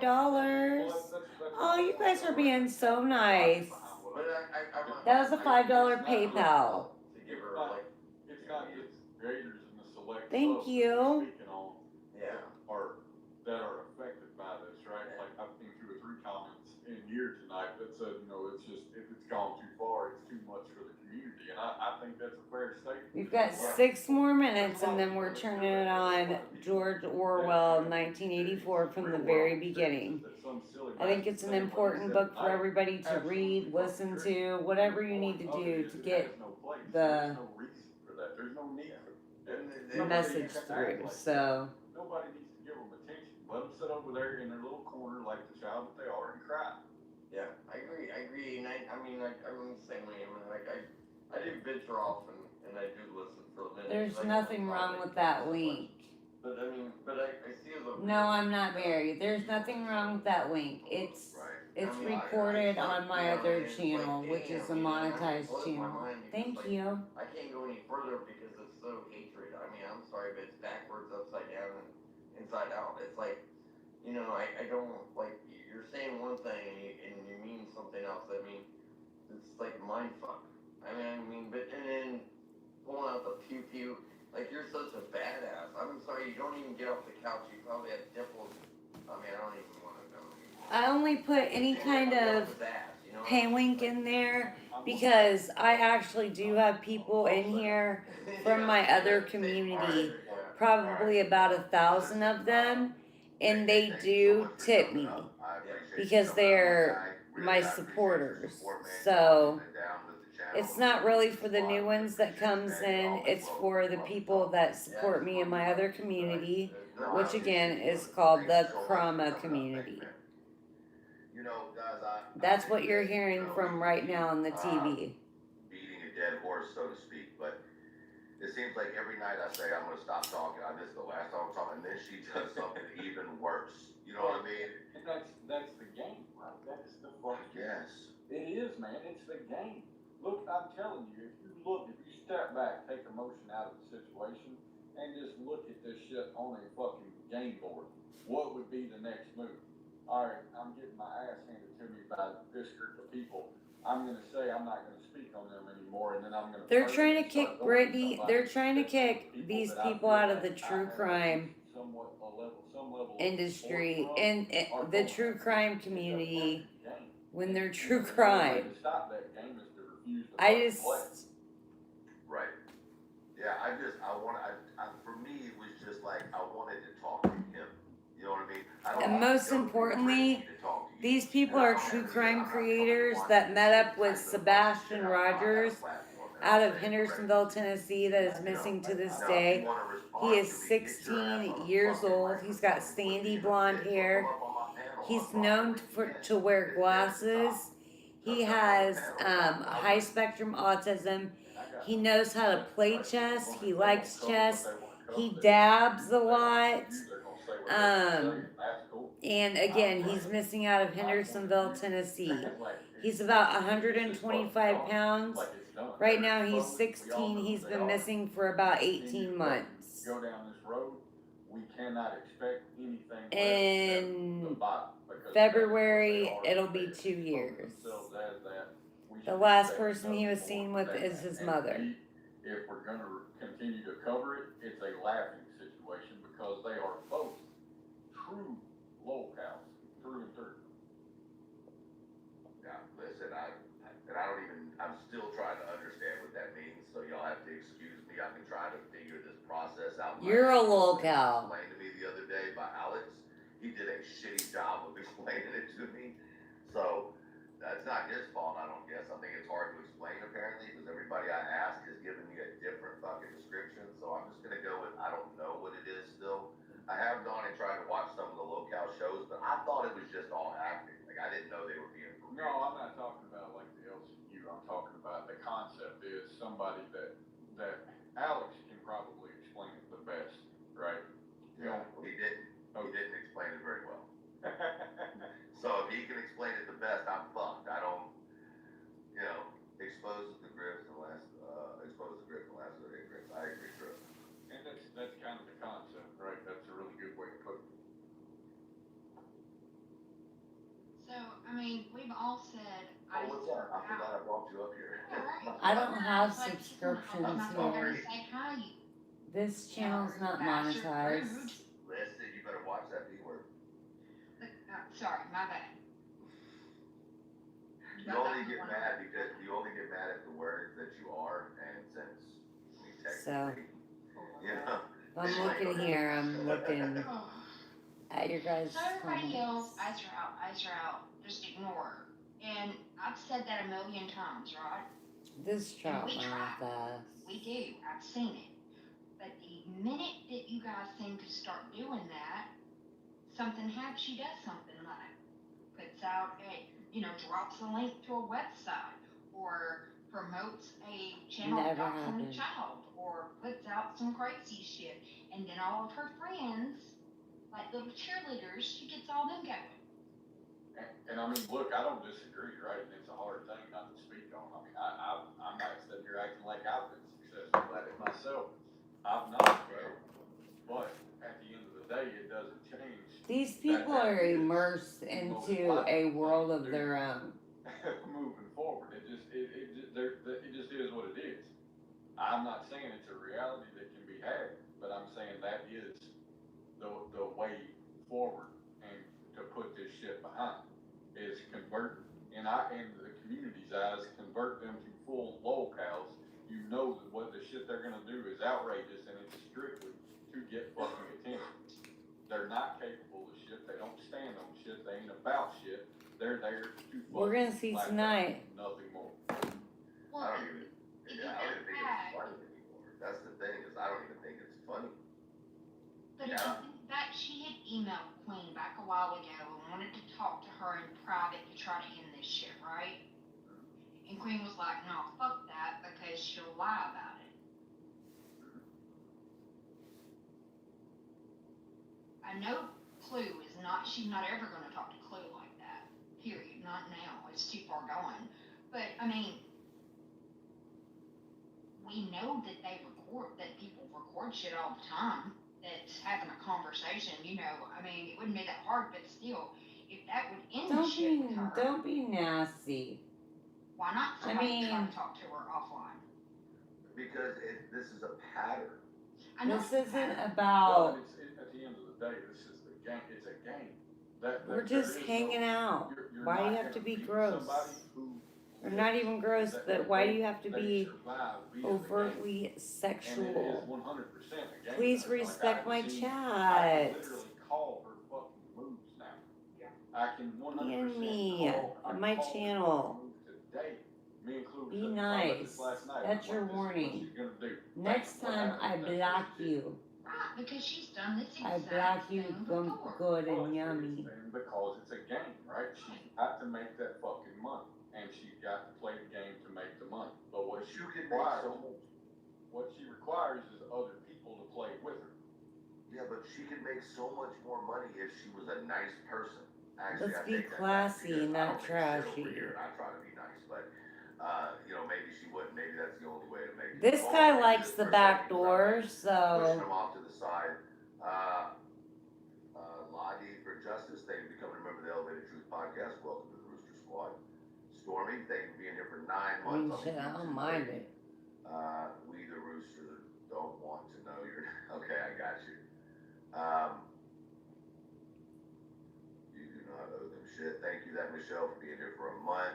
Julia, 72. All of his subs coddle him because he's like high spectrum autism and he like does this preaching session and then he does this, then he cries and then he tells everybody he's a victim and then he's hard Makes a again. good point on that, on what he said, but I know He's a I'm gangster. talking about her.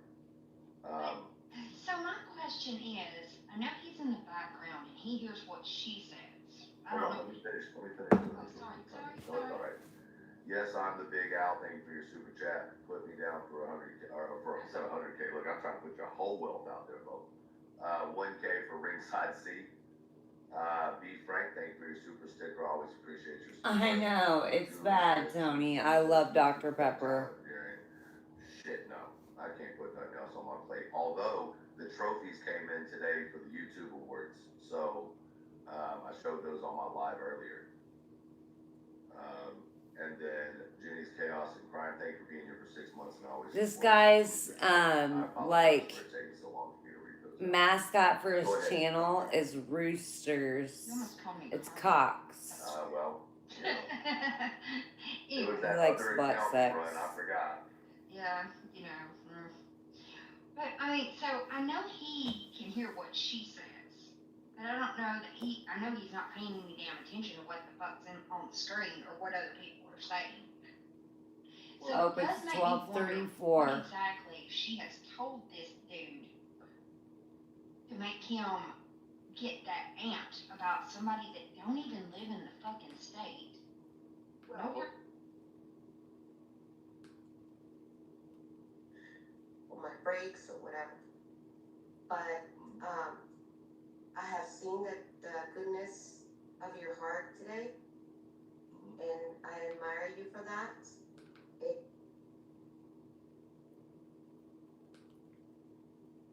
Decently, like can I ask a stupid question? At what point is there? I mean, that's These are a swamp little threat, donkeys. correct? Yeah, it was absolute communication. It of can it. definitely be taken as a communication of a threat. Oh no, in my opinion, it was. communication of a direct threat. And, I mean, that's why I said what I said. Put your live back up. Stand 10 toes down on what you said. It's already recorded. It's already out there. Cletus, if you can count 10 teeth, I'll stand on my hands. 10 fingers down. I said what I said. Maybe it was only a matter of. Stop talking about Brittany for 14 days. You lead a horse to water, or what is it called? You can't make him drink. You can't make them drink. Although there is an argument for that. Sure, you can. Fucking salt. True. My dumb ass walked right into True's straw saying, I didn't think about that until I said it, and I was like, damn. Well, I mean, you could probably be allergic Oh, to straws by seclusion, now. there was many. You would think that. Many that were That made me removed. sneeze. I mean, not often. Sometimes, when you said that last night, I was listening to y'all, or the night before, I was laughing because I'm sitting there thinking about, I was sitting in I've got some people going under other names and everything. It's crazy. Same place I've been, I might pull out the straw. We'll get it worked out within the next week. Hopefully that part of your life is being worked on. Excuse me for calling. Yeah, for sure. And I hope that you're doing what you have to do to. Probably midday tomorrow. I've obviously heard through the grapevine that. I'll go back and I'll mod the people from this chat that come in that I need to, but I still had Just Irish in here, Mad Hatter, I had all kinds of mods in here, and is keep fucking grinding, right? Like I deleted them, and then I hit save. And you happen to be the very last one at the very end, and I'm sorry about that. But we'll give them all back tomorrow in the afternoon. Also, if you guys see Peg Marmalade, tell her to get a hold of me. I sent her an email. Don't question your ability to do it, just fucking do it. I needed to hear Good that. night, I had Juicy. one little win, which I'm not going to talk about. Including offline. Yeah, don't, you need to keep your fucking personal shit the fuck off here. No, absolutely. That's one thing I'm fucking big hard lesson learned there. That's why I was telling everybody, with the individuals, there's no accountability. Like, I could point fingers all day and say, oh, this is Stephen This is Stephen, Adderall snorting tree. I have to point fingers back at myself and look in the mirror before I can blame others. It's my fucking problem.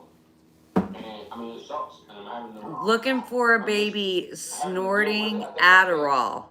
Truth, you would understand this probably better than anybody. It's like, I ran into drugs for everything. So the first Listen time to in my him. adult life, I am having to deal with the consequences of my actions. And I can't run. I can't go to drugs. I have a family. I have to do all this shit. And it's a huge thing. Listen to him cry. You're sitting there, you shit in one hand, wanting the other. Which one fills up faster? Shit in one hand, wanting the other. Do you still have a GoFundMe up, sir? Because Brittany ruined your life. Go to sleep, wake. We can't miss out on this, y'all. He's going to tell us how Brittany ruined his life. Because he's an Adderall snorter. Hold on just a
rough. Yeah, I know. It's rough.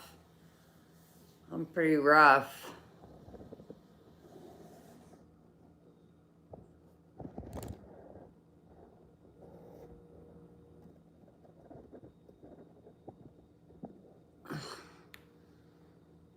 I'm gonna have to smash this thing all the way down is what I'm gonna have to do.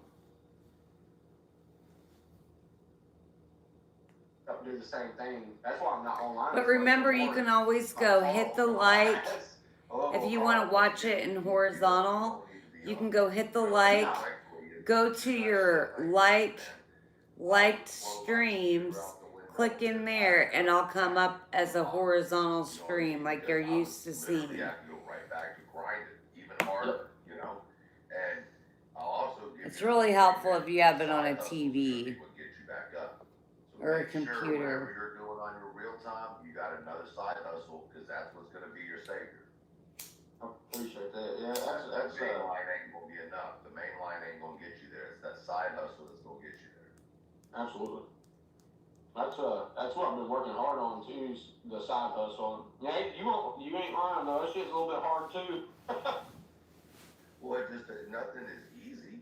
And if you No. got your He's first, saying if you got your first doing just know something yourself right would be was the. hardest book. I tell you, What's up? these people are bad influences. Sorry, I was putting my lipstick on.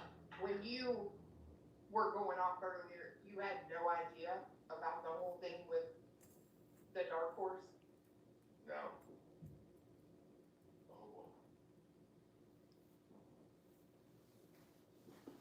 No, I thought all that. See, I told you Monkey was gonna be in front of this hello pillow, but he's down below. He'll be about here though They weren't even later. sent to me. They were Oh yes, you will. posted. Mommy knows her monkey. Yeah, I haven't seen I love you. I love you. I love you. You know, at the end of the day, if the wild thing is, guys, y'all just get ready for the excuses and the gaslighting. Get ready for it. You're the one that's You know, doing the and also excuses get and ready for the gaslighting. backlash Go. that will come under These attack people because are I'm being absolutely too crazy. loud, you know? You can see it, you'll watch it, I'm sure. Because their game plan has been repeated. It'd be like if I was running a fucking a down and out every single time on a play, down out, down out. Eventually you're gonna start saying, I bet he's gonna throw to the outside. You know, like you would be, and it's just where it is now. So whoever speaks up against them gets attacked by all of them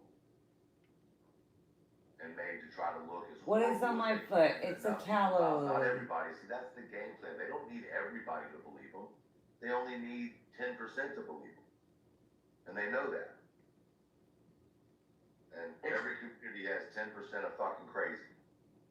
That's true.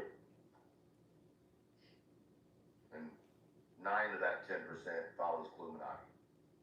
That's true. I'm just fucking telling y'all. All right. I have to believe that.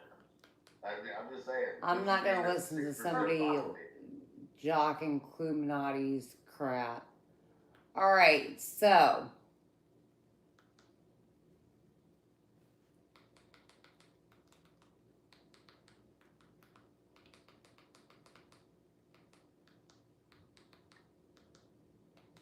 Here we go.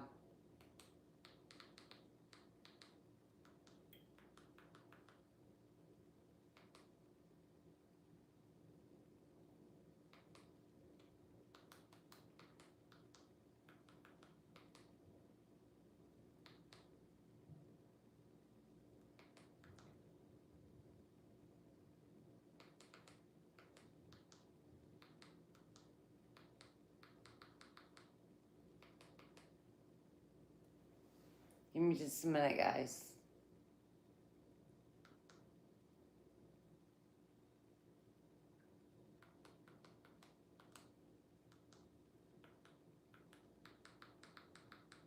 I can talk into my remote. I don't know why I don't ever.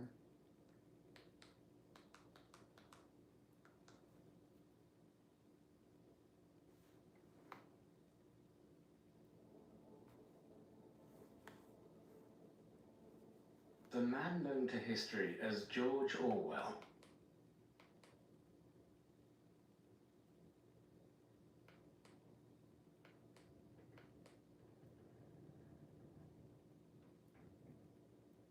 states of imagination.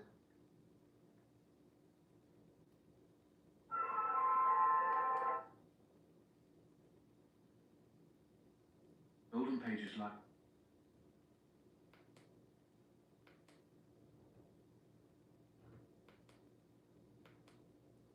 I'm trying to look for it in certain form, sorry.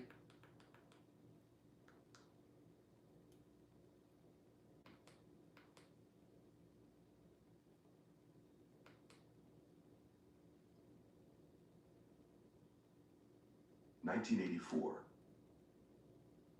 1984 by George Orwell. Part 1. Alright, here we go. Chapter 1. It was a bright, cold day in April, I'm gonna and the partake. clocks were striking 13. Winston I'm gonna Smith, turn this light his off chin over nuzzled here. into his breast in an effort to escape the vile wind, slipped quickly through the We're glass gonna doors of fix Victory it. Mansions, This though not setup. quickly enough to prevent a swirl of gritty dust from entering along with him. The hallway smelt of Oh, boiled I cabbage and love you, old Mike. rag You mats. see what your mommy's doing? At one end of it, a colored Look, poster, too large for indoor display, What's had been mommy tacked to the doing? wall. It depicted simply an enormous face, more than a meter wide, the face of a man of about 45, with a heavy black mustache and ruggedly handsome features. Winston made for the stairs. It was no use trying the lift. Even at the best of times, it was seldom working, and at present the electric current was cut off during daylight hours. It was part of the economy drive in preparation for Hate Week. The flat was 7 flights up, and Winston, who was 39 and had a varicose ulcer above his right ankle, went slowly, resting several times on the way. On each landing, opposite the lift shaft, the poster with the enormous face gazed from the wall. It was one of those pictures which are so contrived that the eyes follow you about when you look. Big Brother is watching you. The caption beneath it ran.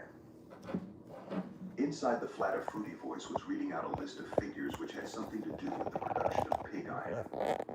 The voice came from an oblong metal plaque like a dulled mirror, which formed part of the surface of the right-hand wall. Winston turned a switch, and the voice sank somewhat, though the words were still distinguishable. The instrument, the telescreen it was called, could be dimmed, but there was no way of shutting it off completely. He moved over to the window. Pretty good, Smallish, Steve, pretty frail good. figure, the meagerness of his body merely emphasized by the blue overalls, which were the uniform of the party. His hair was very fair, his face naturally sanguine, his skin roughened by coarse soap and blunt razor blades in the cold of the winter that had just ended. Outside, even through the shut window pane, the world looked cold. Down in the street, little eddies of wind were whirling dust and torn paper into spirals, and though the sun was shining and the sky a harsh blue, there seemed to be no color in anything, except the posters that were plastered everywhere. The black mustachioed face gazed down from every commanding corner. There was one on the house front immediately opposite. "Big Brother is watching you," the caption said, while the dark eyes looked deep into Winston's own. Down at street level, another poster, torn at one corner, flapped fitfully in the wind, alternately covering and uncovering the single word "Inksock." In the far distance, a helicopter skimmed down between the roofs, hovered for an instant like a bluebottle, and darted away again with a curving flight. You're It was alright, the police kitty. patrol, snooping into people's windows. The patrols did not matter, however. Only the thought police mattered. The Behind thought Winston's back, the voice police, from the you telescreen heard? was still babbling away about pig iron and the overfulfillment of the ninth three-year plan. The telescreen received and transmitted simultaneously. Any sound that Winston made, above the level of a very low whisper, would be picked up by it. Moreover, so long as he remained within the field of vision which the metal plaque commanded, he could be seen as well as heard. There was of course no way of knowing whether you were being watched at any given moment. How often, Let's make or on sure what I system, don't get the any thought police trouble plugged in on for any what? individual wire was guesswork. How It I'm was even posed conceivable or that at they any watched time everybody I'm all the time. covered. But at any rate, they could plug in your wire whenever they wanted to. You had to live, did live, from habit that became instinct in the assumption that every sound you made was overheard, and, except in darkness, every movement scrutinized. Winston kept his back turned to the telescreen. It was safer, though, as he well knew, even a back can be revealing. A kilometer away, the Ministry of Truth, his place of work, towered vast and white above the grimy landscape. He worked at the This, Ministry of he thought with a Truth. sort of vague distaste, this was London, chief city of Airstrip 1, itself the third most populous of the provinces of Oceania. He tried to squeeze out some childhood memory that should tell him whether London had always been quite like this. Were there always these vistas of rotting 19th century houses, their sides shored up with bulks of timber, their windows patched with cardboard and their roofs with corrugated iron, their crazy garden walls sagging in all directions, and the bombed sites where the plastered dust swirled in the air, There goes and my the willow heater. herb straggled over the heaps of rubble, and Finally. the places where the bombs had cleared a larger patch, and there had sprung up sordid colonies of wooden dwellings like chicken houses. But it was no use. He could not remember. Nothing remained of his childhood except a series of bright lit tableaux, occurring against no background and mostly unintelligible. The Ministry of Truth, Menitru, in Newspeak was the official language of Oceania. For an account of its structure and etymology, see appendix, was startlingly different from any other object in sight. It was an enormous pyramidal structure of glittering white concrete, soaring up, terrace after terrace, 300 meters into the air. From where Winston stood, it was just possible to read, picked out on its white face in elegant lettering, the three slogans of the party. War is peace, freedom is slavery, ignorance is strength. The Ministry of Truth contained, it was said, 3,000 rooms above ground level, and corresponding ramifications below. Scattered about London there were just 3 other buildings of similar appearance and size. So completely did they dwarf the surrounding architecture that from the roof of Victory Mansions you could see all 4 of them simultaneously. They were the homes of the 4 ministries between which the entire apparatus of government was divided. The Ministry of Truth, which concerned itself with news, entertainment, education, and the fine arts. The Ministry of Peace, which concerned itself with war. The Ministry of Love, which maintained law and order. And the Ministry of Plenty, which was responsible for economic affairs. Their names in Newspeak, Menitru, Minipax, Minilu, Ven, Miniplenty. The Ministry of Love was the really frightening one. There were no windows in it at all. Winston had never been inside the Ministry of Love, nor within half a kilometer of it. It was a place impossible to enter except on official business, and then only by penetrating through a maze of barbed wire entanglements, steel doors, and hidden machine gun nests. Even the streets leading up to its outer barriers were roamed by gorilla-faced guards in black uniforms, armed with jointed truncheons. Kitty, Winston you're gonna have turned to round calm it abruptly. down. He had set his features into the expression of quiet optimism which it was advisable to wear when facing the telescreen. He crossed the room into the tiny kitchen. By leaving the ministry at this time of day, he had sacrificed his lunch in the canteen, and he was aware that there was no food in the kitchen except a hunk of dark-colored bread which had got to be saved for tomorrow's breakfast. He took down from the shelf a bottle of colorless liquid with a plain white label marked Victory Gin. It gave off a sickly, oily smell, as of Chinese rice spirit. Winston poured out nearly a teacupful, nerved himself for a shock, and gulped it down like a dose of medicine. Instantly his face turned scarlet, and the water ran out of his eyes. The stuff was like nitric acid, and moreover, in swallowing it one had the sensation of being hit on the back of the head with a rubber club. The next moment, however, the burning in his belly died down and the world began to look more cheerful.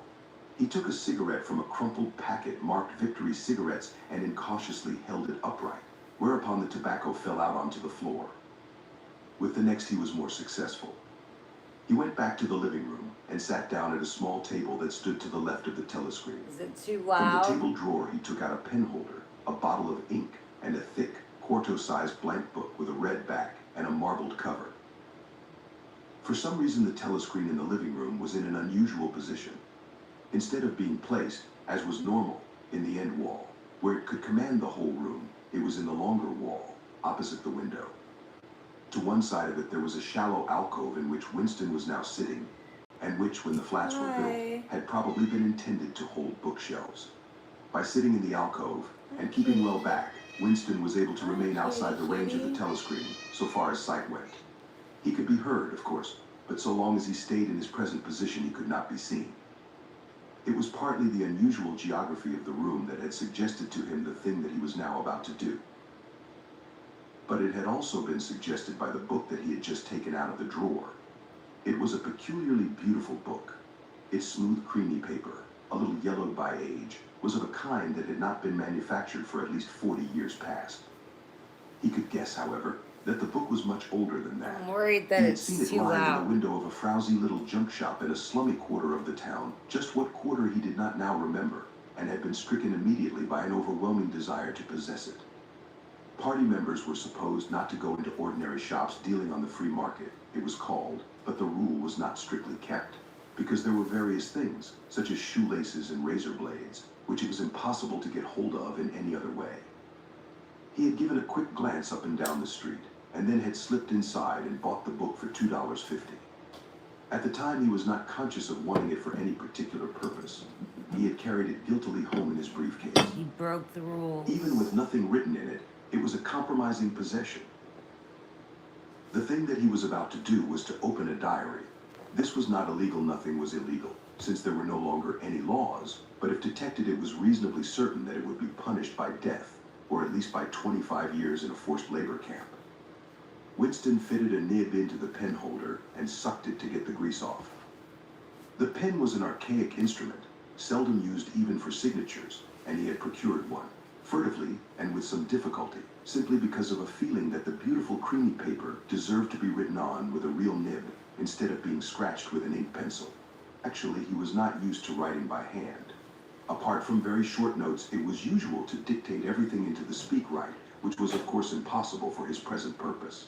He dipped the pen into the ink and then faltered for just a second. A tremor had gone through his bowels. To mark the paper was the decisive act. In small, clumsy letters he wrote, April 4th, 1984. He sat back. A sense of complete helplessness had descended upon him. To begin with, he did not know with any certainty that this was 1984. It must be round about that date, since he was fairly sure that his age was 39, and he believed that he had been born in 1944 or 1945, but it was never possible nowadays to pin down any date within a year or two. For whom it suddenly occurred to him to wonder, was he writing this diary? For the future, for the unborn. His mind hovered for a moment round the doubtful date on the page, and then fetched up with a bump against the newspeak word doublethink.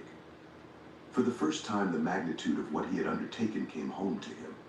How could you communicate with the future? It was of its nature impossible. Either the future would resemble the present, in which case it would not listen to him, or it would be different from it, Hey, and his predicament would not be looking meaningless. yourself on the camera. For some We're on time he camera, sat so you gazing have to stupidly behave. at the paper. The telescreen had changed Yeah, over to we don't strident look military ourselves on music. camera. It was curious that I he mean, seemed the not other merely night to you have were lost the power sprawled. of expressing himself, You had but your even to have whole forgotten what it was everything. that he had originally intended to say. For weeks past he had been making ready for this Alright. moment, and it had never See, I crossed his told you mind he'd that lay in anything front of would that be purple needed pillow, except and he courage. is. I don't The think actual you writing can would see be it, easy. but All he had to do was to transfer to paper the interminable restless monologue that had been running inside his head, literally for years. At this moment, however, even the monologue had dried up. Moreover, his varicose ulcer had begun itching unbearably. He dared not scratch it, because if he did so, it always became inflamed. The come seconds here, were bring ticking your by. stinky toy. He was conscious of nothing, except the blankness of the page in front of him, the itching of the skin above his ankle, the blaring of the music, and a slight booziness caused by the gin. Suddenly, he began writing in sheer panic, only imperfectly aware of what he was setting down. His small but childish handwriting straggled up and down the page, shedding first its capital letters and finally even its full stops. April 4th, Your stinky 1984. toy. Last night to the flicks. All war films. One very good one of a ship full of refugees being bombed somewhere in the Mediterranean. Audience much amused by shots of a great huge fat man trying to swim away with a helicopter after him. First you saw him wallowing along in the water like a porpoise. Then you saw him through the helicopter's gun sights. Then he was full of holes, and the sea round him turned pink, and he sank as suddenly as though the holes had let in the water, audience shouting with laughter when he sank. Then you saw a lifeboat full of children with a helicopter hovering over it. There was a middle-aged woman, might have been a Jewess, sitting up in the bow with a little boy about 3 years old in her arms. Little boy screaming with fright and hiding his head between her breasts, as if he was trying to burrow right into her, and the woman putting her arms round him and comforting him, although she was blue with fright herself. All the time covering him up as much as possible, as if she thought her arms could keep the bullets off him. Then the helicopter planted a 20-kilo bomb in among them terrific flash, and the boat went all to matchwood. Then there was a wonderful shot of a child's arm going up, right up into the air. A helicopter with a camera in its nose must have followed it up, and there was a lot of applause from the party seats. But a woman down in the prole part of the house suddenly started kicking up a fuss and shouting. They didn't order or showed it, not in front of kids. They didn't, it ain't right, not in front of kids, it ain't. Until the police turned her out. I don't suppose anything happened to her. Nobody cares what the proles say. Typical prole reaction, they never. Winston stopped writing, partly because he was suffering from cramp. He did not know what had made him pour out this stream of rubbish.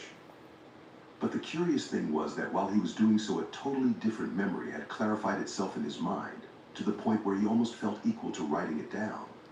It was, he now realized, because of this other incident that he had suddenly decided to come home and begin the diary today.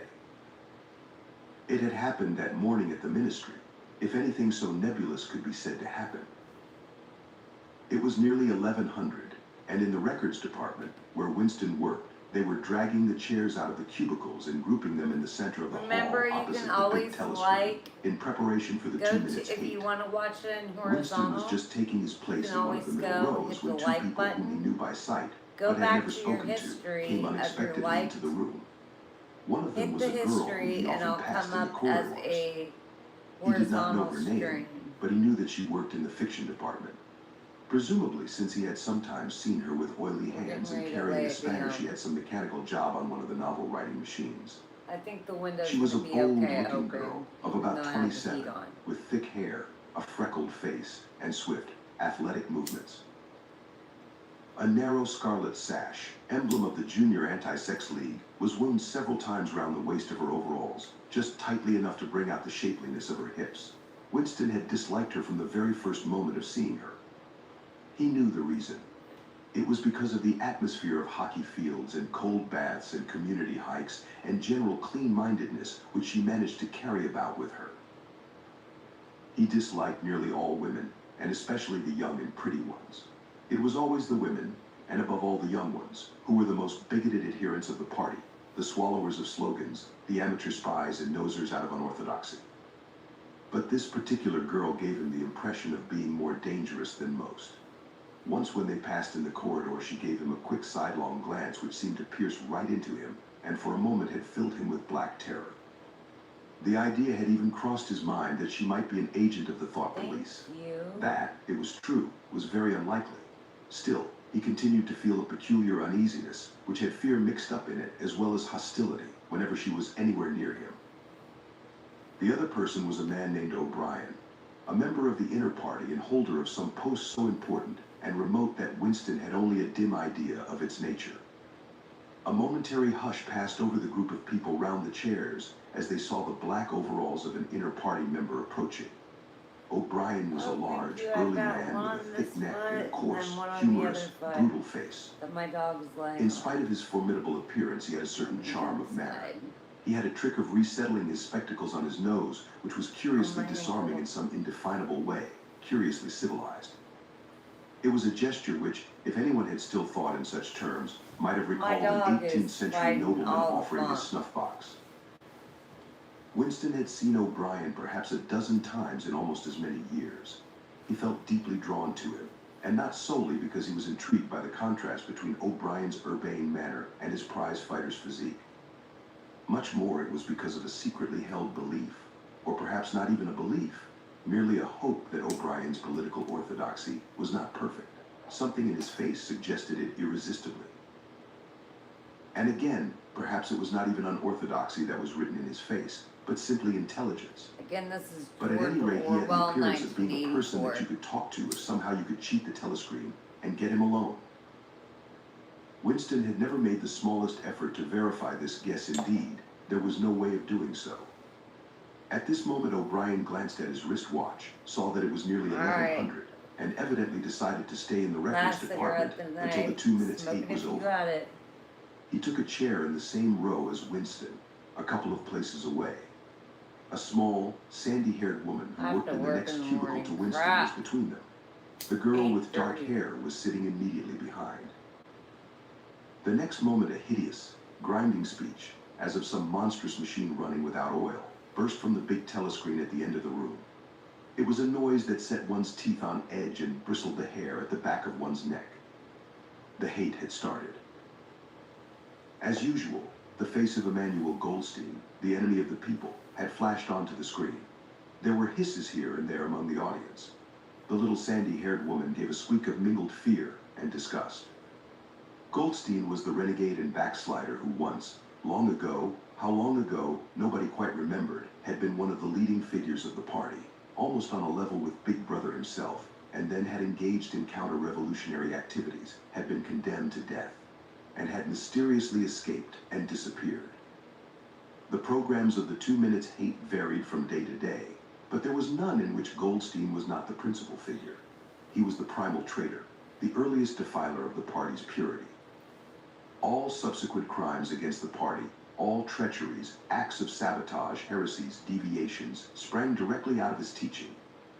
Somewhere or other he was still alive and hatching his conspiracies, perhaps somewhere beyond the sea, under the protection of his foreign paymasters, perhaps even so it was occasionally rumored in some hiding place in Oceania itself. Winston's diaphragm was constricted. He could never see the face of Goldstein without a painful mixture of emotions. It was a lean Jewish face, with a great fuzzy aureole of white hair and a small goatee beard, a clever face, and yet somehow inherently despicable, with a kind of senile silliness in the long, thin nose, near the end of which a pair of spectacles was perched. It resembled the face of a sheep, and the voice, too, had a sheep-like quality.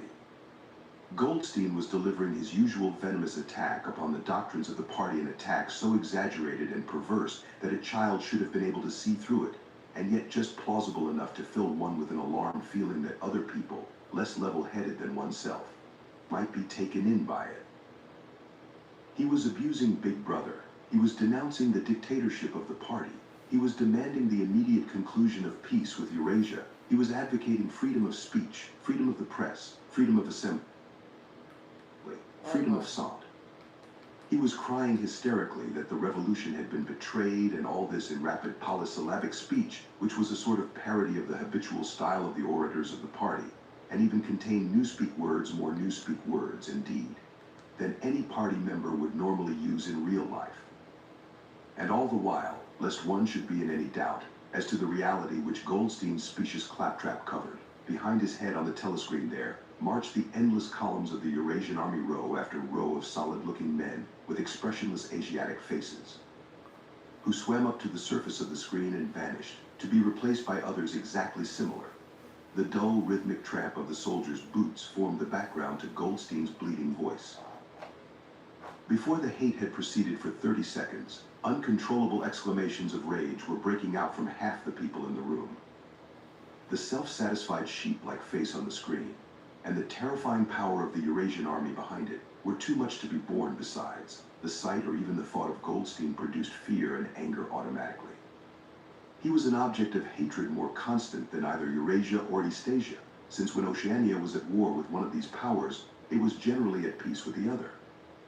But what was strange was that although Goldstein was hated and despised by everybody, although every day and 1,000 times a day, on platforms, on the telescreen, in newspapers, in books, his theories were refuted, smashed, ridiculed, held up to the general gaze for the pitiful rubbish that they were, in spite of all this, his influence never seemed to grow less.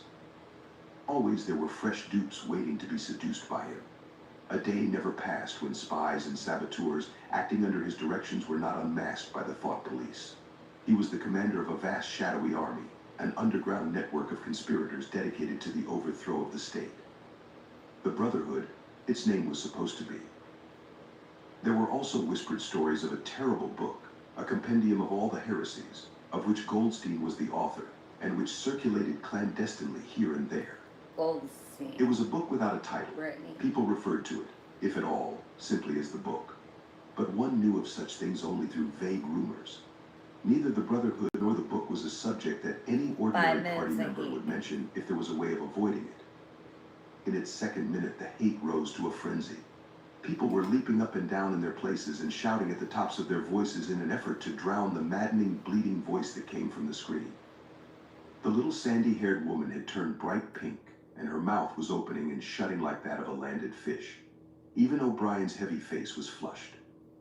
He was sitting very straight in his chair, his powerful chest swelling and quivering, as though he were standing up to the assault of a wave. The dark-haired girl behind Winston had begun crying out swine, swine, swine, and suddenly she picked up a heavy Newspeak dictionary and flung it at the screen. It struck Goldstein's nose and bounced off. The voice continued inexorably. In a lucid moment, Winston found that he was shouting with the others and kicking his heel violently against the rung of his chair. And they don't even know The why. horrible thing about the 2 minutes hate was not that one was obliged to act That's a only part, 2 minutes of but hate. on the We've contrary, got that it was 13, impossible to 14 avoid going on joining in in. the other neighborhood. Within 30 seconds, any pretense was always unnecessary. A hideous ecstasy of fear and vindictiveness, a desire to kill, to torture, to smash faces in with a sledgehammer, seemed to flow through the whole group of people like an electric current, turning one even against one's will into a grimacing, screaming lunatic. And yet the rage that one felt was an abstract, undirected emotion which could be switched from one object to another like the flame of a blow lamp. Thus at one moment Winston's hatred was not turned against Goldstein at all, but on the contrary, against Big Brother, the party, and the thought police, and at such moments his heart went out to the lonely, derided heretic on the screen, sole guardian of truth and sanity in a world of lies. And yet the very next instant he was at one with the people about him, and all that was said of Goldstein seemed to him to be true.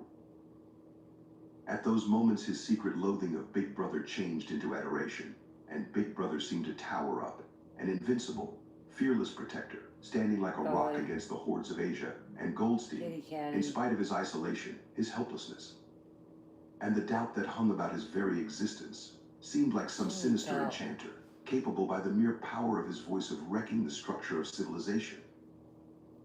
It was even possible, Go to bed, to nonsense. switch one's hatred this Jesus, way, go to or that by a bed. voluntary act. Suddenly, by the sort of violent effort with which one wrenches one's head away from the pillow in a nightmare, Winston succeeded in transferring his hatred from the face on the screen to the dark-haired girl behind him. In a different Vivid, world, beautiful girl. hallucinations You flashed get through his log mind. off, He would flog her to death with a go rubber to truncheon. sleep, do regular things for He a would few tie her days. naked to a stake and shoot her full of arrows YouTube like is Saint not. Sebastian. He would ravish her and cut her Shouldn't throat be at the that moment of climax. enthralled and that Better than before, moreover, immersed. he realized why it was that he hated her. He hated her because she was young and pretty and sexless, because he wanted to go to bed with her and would never do so, because round her sweet supple waist, which seemed to ask you to encircle it with your arm, there was only the odious scarlet sash, aggressive symbol of chastity. The hate rose to its climax. The voice of Goldstein had become an actual sheep's bleat, and for an instant the face changed into that of a sheep. Then the sheep face melted into the figure of a Eurasian soldier who seemed to be advancing, huge and terrible, his submachine gun roaring, and seeming to spring out of the surface of the screen, so that some of the people in the front row actually flinched backwards in their seats. But in the same moment, drawing a deep sigh of relief from everybody, the hostile figure melted into the face of Big Brother, black-haired, black-mustachioed, full of power and mysterious calm, and so vast that it almost filled up the screen. Alright, shit. Nobody heard what Big Brother was saying. It was merely a few words of encouragement, the sort of words that are uttered in the din of battle, My biggest issue not is I don't feel distinguishable tired. individually, but restoring confidence by the fact of being spoken. Then the face of Big Brother faded away again, and instead the three slogans of the party stood out in bold capitals. War is peace, freedom is slavery, ignorance is strength. But the face of Big Brother seemed to persist for several seconds on the screen, as though the impact that it had made on everyone's eyeballs was too vivid to wear off immediately. The little sandy-haired woman had flung herself forward over the back of the chair in front of her. With a tremulous murmur that sounded like my savior, she extended her arms towards the screen.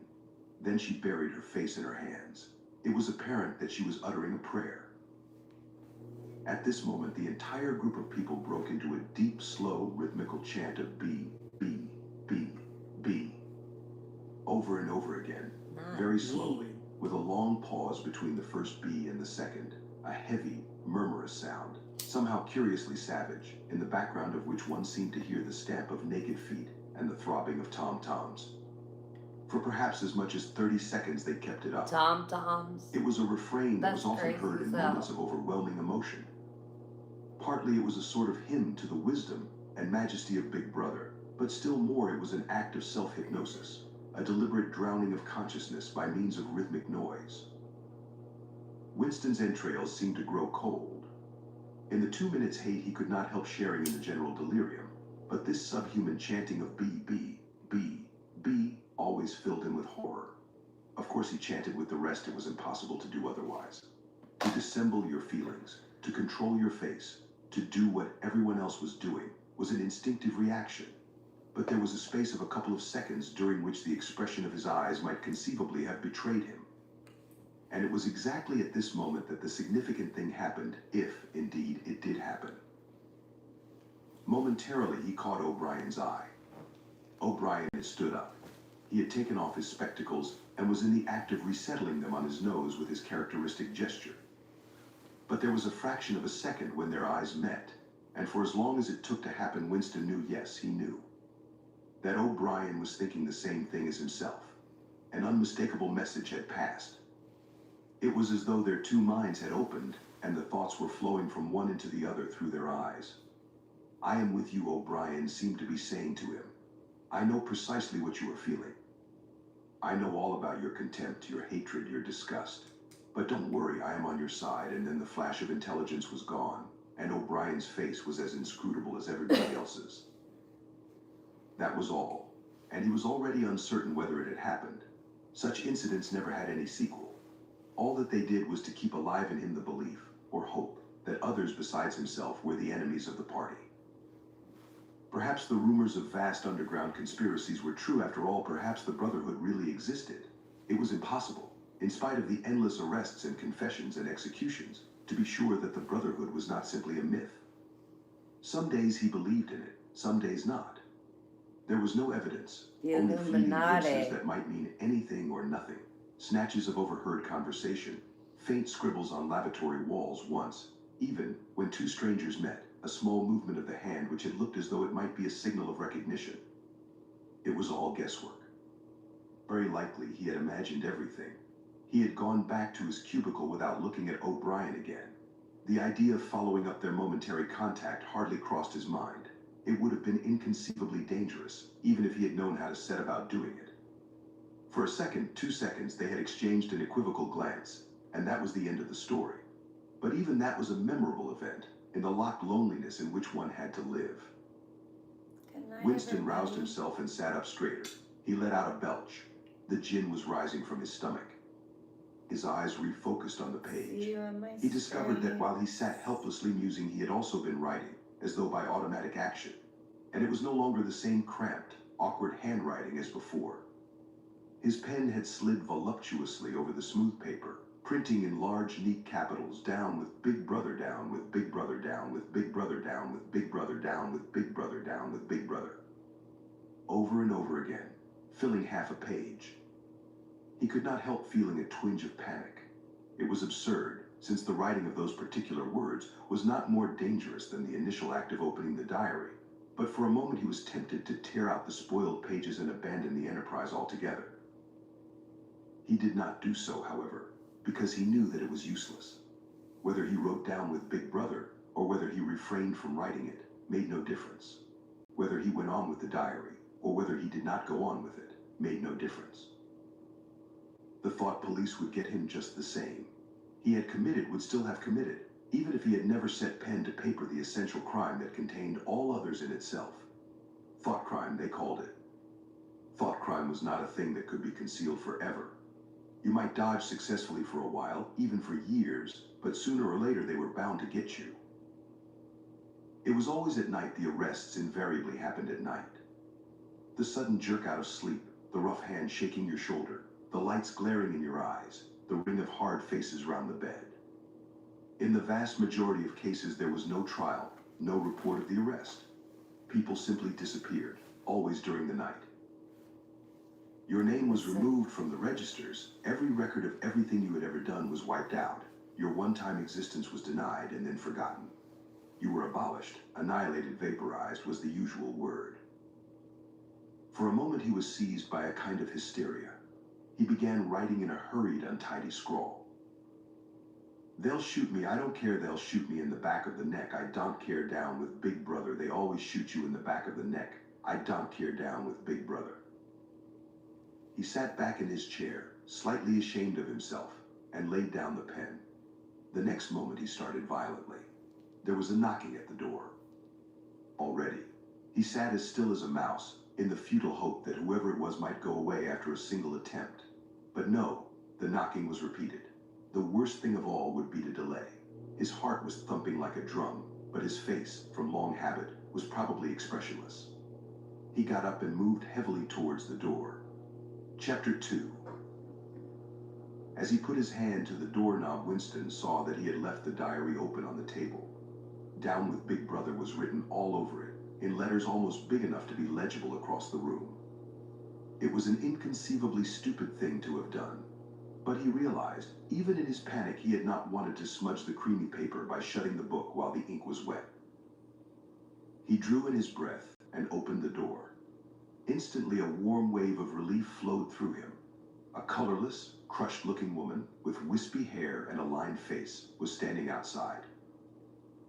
"Oh, comrade," she began in a dreary, whining sort of voice, "I thought I heard you come in. Do you think you could come across and have a look at our kitchen sink? It's got blocked up and..." It was Mrs. Parsons, the wife of a neighbor on the same floor. Mrs. was a word somewhat discountenanced by the party. You were supposed to call everyone comraded, but with some women one used it instinctively. She was a woman of about 30, but looking much older. One had the impression that there was dust in the creases of her face. Winston followed her down the passage. These amateur repair jobs were an almost daily irritation. Victory mansions were old flats, built in 1930 or thereabouts, and were falling to pieces. The plaster flaked constantly from ceilings and walls, the pipes burst in every hard frost, the roof leaked whenever there was snow, the heating system was usually running at half steam when it was not closed down altogether for motives of economy. Repairs, except what you could do for yourself, had to be sanctioned by remote committees which were liable to hold up even the mending of a window pane for 2 years. "Of course, it's only because Tom isn't home," said Mrs. Parsons vaguely. The Parsons flat was bigger than Winston's, and dingy in a different way. Everything had a battered, trampled-on look, as though the place had just been visited by some large, violent animal. Games impedimenta hockey sticks, boxing gloves, a burst football, a pair of sweaty shorts turned inside out lay all over the floor, and on the table there was a litter of dirty dishes and dog-eared exercise books. On the walls were scarlet banners of the Youth League and the Spies, and a full-size poster of Big Brother. There was the usual boiled cabbage smell, common to the whole building, but it was shot through by a sharper reek of sweat, which one knew this at the first sniff, though it was hard to say how was the sweat of some person not present at the moment. In another room, someone with a comb and a piece of toilet paper was trying to keep tune with the military music, which was still issuing from the telescreen. "It's the children," said Mrs. Parsons, casting a half-apprehensive glance at the door. "They haven't been out today. And of course..." She had a habit of breaking off her sentences in the middle. The kitchen sink was full nearly to the brim with filthy greenish water which smelt worse than ever of cabbage. Winston knelt down and examined the angled joint of the pipe. He hated using his hands, and he hated bending down, which was always liable to start him coughing. Mrs. Parsons looked on helplessly. "Of course, if Tom was home, he'd put it right in a moment," she said. "He loves anything like that. He's ever so good with his hands, Tom is." Parsons was Winston's fellow employee at the Ministry of Truth. He was a fattish but active man of paralyzing stupidity, a mass of imbecile enthusiasms, one of those completely unquestioning, devoted drudges on whom, more even than on the thought police, the stability of the party depended. At 35, he had just been unwillingly evicted from the Youth League, and before graduating into the Youth League, he had managed to stay on in the Spies for a year beyond the statutory age. At the ministry, he was employed in some subordinate post, for which intelligence was not required, but on the other hand, he was a leading figure on the sports committee, and all the other committees engaged in organizing community hikes, spontaneous demonstrations, savings campaigns, and voluntary activities generally. He would inform you with quiet pride between whiffs of his pipe that he had put in an appearance at the community center every evening for the past 4 years. An overpowering smell of sweat, a sort of unconscious testimony to the strenuousness of his life, followed him about wherever he went, and even remained behind him after he had gone. "Have you got a spanner?" said Winston, fiddling with the nut on the angle joint. "A spanner," said Mrs. Parsons, immediately becoming invertebrate. "I don't know, I'm sure. Perhaps the children." There was a trampling of boots and another blast on the comb as the children charged into the living room. Mrs. Parsons brought the spanner. Winston let out the water and disgustedly removed the clot of human hair that had blocked up the pipe. He cleaned his fingers as best he could in the cold water from the tap and went back into the other room. "Up with your hands," yelled a savage voice. A handsome, tough-looking boy of 9 had popped up from behind the table and was menacing him with a toy automatic pistol, while his small sister, about 2 years younger, made the same gesture with a fragment of wood. Both of them were dressed in the blue shorts, gray shirts, and red neckerchiefs, which were the uniform of the spies. Winston raised his hands above his head, but with an uneasy feeling, so vicious was the boy's demeanor that it was not altogether a game. "You're a traitor," yelled the boy. "You're a thought criminal. You're a Eurasian spy. I'll shoot you. I'll vaporize you. I'll send you to the salt mines." Suddenly they were both leaping round him, shouting traitor and thought criminal, the little girl imitating her brother in every movement. It was somehow slightly frightening, like the gamboling of tiger cubs, which will soon grow up into man-eaters. There was a sort of calculating ferocity in the boy's eye, a quite evident desire to hit or kick Winston, and a consciousness of being very nearly big enough to do so. It was a good job it was not a real pistol he was holding, Winston thought. Mrs. Parsons' eyes flitted nervously from Winston to the children, and back again. In the better light of the living room, he noticed with interest that there actually was dust in the creases of her face. "They do get so noisy," she said. "They're disappointed because they couldn't go to see the hanging. That's what it is. I'm too busy to take them, and Tom won't be back from work in time." "Why can't we go and see the hanging?" roared the boy in his huge voice. "I want to see the hanging." "Want to see the hanging," chanted the little girl, still capering round. Some Eurasian prisoners, guilty of war crimes, were to be hanged in the park that evening, Winston remembered. This happened about once a month, and was a popular spectacle. Children always clamored to be taken to see it. He took his leave of Mrs. Parsons and made for the door. But he had not gone 6 steps down the passage when something hit the back of his neck, an agonizingly painful blow. It was as though a red-hot wire had been jabbed into him. He spun round just in time to see Mrs. Parsons dragging her son back into the doorway while the boy pocketed a catapult. Goldstein bellowed the boy as the door closed on him. But what most struck Winston was the look of helpless fright on the woman's grayish face. Back in the flat, he stepped quickly past the telescreen and sat down at the table again, still rubbing his neck. The music from the telescreen had stopped. Instead, a clipped military voice was reading out, with a sort of brutal relish, a description of the armaments of the new floating fortress, which had just been anchored between Iceland and the Faroe Islands. With those children, he thought, that wretched woman must lead a life of terror. Another year, 2 years, and they would be watching her night and day for symptoms of unorthodoxy. Nearly all children nowadays were horrible. What was worst of all was that by means of such organizations as the spies, they were systematically turned into ungovernable little savages, and yet this produced in them no tendency whatever to rebel against the discipline of the party. On the contrary, they adored the party and everything connected with it. The songs, the processions, the banners, the hiking, the drilling with dummy rifles, the yelling of slogans, the worship of Big Brother, it was all a sort of glorious game to them. All their ferocity was turned outwards, against the enemies of the state, against foreigners, traitors, saboteurs, thought criminals.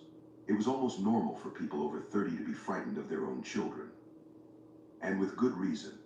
For hardly a week passed in which the Times did not carry a paragraph describing how some eavesdropping little sneak child hero, was the phrase generally used, had overheard some compromising remark and denounced its parents to the thought police. The sting of the catapult bullet had worn off. He picked up his pen half-heartedly, wondering whether he could find something more to write in the diary. Suddenly, he began thinking of O'Brien again. Years ago, how long was it? 7 years it must be he had dreamed that he was walking through a pitch-dark room. And someone sitting to one side of him had said as he passed, "We shall meet in the place where there is no darkness." It was said very quietly, almost casually a statement, not a command. He had walked on without pausing. What was curious was that at the time, in the dream, the words had not made much impression on him. It was only later, and by degrees, that they had seemed to take on significance. He could not now remember whether it was before or after having the dream that he had seen O'Brien for the first time, nor could he remember when he had first identified the voice as O'Brien's. But at any rate, the identification existed. It was O'Brien who had spoken to him out of the dark. Winston had never been able to feel sure. Even after this morning's flash of the eyes, it was still impossible to be sure whether O'Brien was a friend or an enemy. Nor did it even seem to matter greatly. There was a link of understanding between them, more important than affection or partisanship. "We shall meet in the place where there is no darkness," he had said. Winston did not know what it meant, only that in some way or another it would come true. The voice from the telescreen paused. A trumpet call, clear and beautiful, floated into the stagnant air. The voice continued raspingly. "Attention. Your attention, please. A news flash has this moment arrived from the Malabar front. Our forces in South India have won a glorious victory. I am authorized to say that the action we are now reporting may well bring the war within measurable distance of its end. Here is the news flash." Bad news coming, thought Winston. And sure enough, following on a gory description of the annihilation of a Eurasian army, with stupendous figures of killed and prisoners, came the announcement that, as from next week, the chocolate ration would be reduced from 30 grams to 20. Winston belched again. The gin was wearing off, leaving a deflated feeling. The telescreen, perhaps to celebrate the victory, perhaps to drown the memory of the lost chocolate, crashed into Oceania. "'Tis for thee. You were supposed to stand to attention." However, in his present position he was invisible. Oceania, "'Tis for thee" gave way to lighter music. Winston walked over to the window, keeping his back to the telescreen. The day was still cold and clear. Somewhere far away a rocket bomb exploded with a dull, reverberating roar. About 20 or 30 of them a week were falling on London at present. Down in the street, the wind flapped the torn poster to and fro, and the word Ingsoc fitfully appeared and vanished. Ingsoc. The sacred principles of Ingsoc. Newspeak, doublethink, the mutability of the past. He felt as though he were wandering in the forests of the sea bottom, lost in a monstrous world where he himself was the monster. He was alone. The past was dead. The future was unimaginable. What certainty had he that a single human creature now living was on his side? And what way of knowing that the dominion of the party would not endure forever? Like an answer, the 3 slogans on the white face of the Ministry of Truth came back to him. War is peace, freedom is slavery, ignorance is strength. He took a 25-cent piece out of his pocket. There, too, in tiny clear lettering, the same slogans were inscribed, and on the other face of the coin the head of Big Brother. Even from the coin the eyes pursued you. On coins, on stamps, on the covers of books, on banners, on posters, and on the wrappings of a cigarette packet everywhere. Always the eyes watching you and the voice enveloping you. Asleep or awake, working or eating, indoors or out of doors, in the bath or in bed, no escape. Nothing was your own except the few cubic centimeters inside your skull. The sun had shifted round, and the myriad windows of the Ministry of Truth, with the light no longer shining on them, looked grim as the loopholes of a fortress. His heart quailed before the enormous pyramidal shape. It was too strong. It could not be stormed. 1,000 rocket bombs would not batter it down. He wondered again for whom he was writing the diary. For the future, for the past, for an age that might be imaginary. And in front of him there lay not death but annihilation. The diary would be reduced to ashes and himself to vapor. Only the thought police would read what he had written before they wiped it out of existence and out of memory. How could you make appeal to the future when not a trace of you, not even an anonymous word scribbled on a piece of paper, could physically survive? The telescreen struck 14. He must leave in 10 minutes. He had to be back at work by 14:30. Curiously, the chiming of the hour seemed to have put new heart into him. He was a lonely ghost uttering a truth that nobody would ever hear. But so long as he uttered it, in some obscure way the continuity was not broken. It was not by making yourself heard, but by staying sane that you carried on the human heritage. He went back to the table, dipped his pen, and wrote.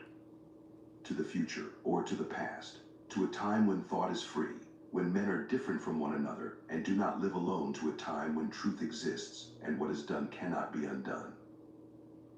From the age of uniformity, from the age of solitude, from the age of Big Brother, from the age of doublethink greetings. He was already dead, he reflected. It seemed to him that it was only now, when he had begun to be able to formulate his thoughts, that he had taken the decisive step. The consequences of every act are included in the act itself. He wrote, Thought crime does not entail death. Thought crime is death. Now he had recognized himself as a dead man, it became important to stay alive as long as possible. 2 fingers of his right hand were ink-stained. It was exactly the kind of detail that might betray you. Some nosing zealot in the ministry, a woman, probably someone like the little sandy-haired woman or the dark-haired girl from the fiction department, might start wondering why he had been writing during the lunch interval, why he had used an old-fashioned pen, what he had been writing, and then drop a hint in the appropriate quarter. He went to the bathroom and carefully scrubbed the ink away with the gritty dark brown soap, which rasped your skin like sandpaper and was therefore well adapted for this purpose. He put the diary away in the drawer. It was quite useless to think of hiding it, but he could at least make sure whether or not its existence had been discovered. A hair laid across the page ends was too obvious. With the tip of his finger, he picked up an identifiable grain of whitish dust and deposited it on the corner of the cover, where it was bound to be shaken off if the book was moved. Chapter 3. Winston was dreaming of his mother. He must, he thought, have been 10 or 11 years old when his mother had disappeared. She was a tall, statuesque, rather silent woman with slow movements and magnificent fair hair. His father he remembered more vaguely as dark and thin. Dressed always in neat dark clothes, Winston remembered especially the very thin soles of his father's shoes and wearing spectacles. The 2 of them must evidently have been swallowed up in one of the first great purges of the 50s. At this moment his mother was sitting in some place deep down beneath him, with his young sister in her arms. He did not remember his sister at all, except as a tiny feeble baby, always silent, with large, watchful eyes. Both of them were looking up at him. They were down in some subterranean place, the bottom of a well, for instance, or a very deep grave, but it was a place which, already far below him, was itself moving downwards. They were in the saloon of a sinking ship, looking up at him through the darkening water. There was still air in the saloon, they could still see him and hear them, but all the while they were sinking down into the green waters, which in another moment must hide them from sight forever. He was out in the light and air while they were being sucked down to death, and they were down there because he was up here. He knew it, and they knew it, and he could see the knowledge in their faces. There was no reproach either in their faces or in their hearts, only the knowledge that they must die in order that he might remain alive, and that this was part of the unavoidable order of things. He could not remember what had happened, but he knew in his dream that in some way the lives of his mother and his sister had been sacrificed to his own.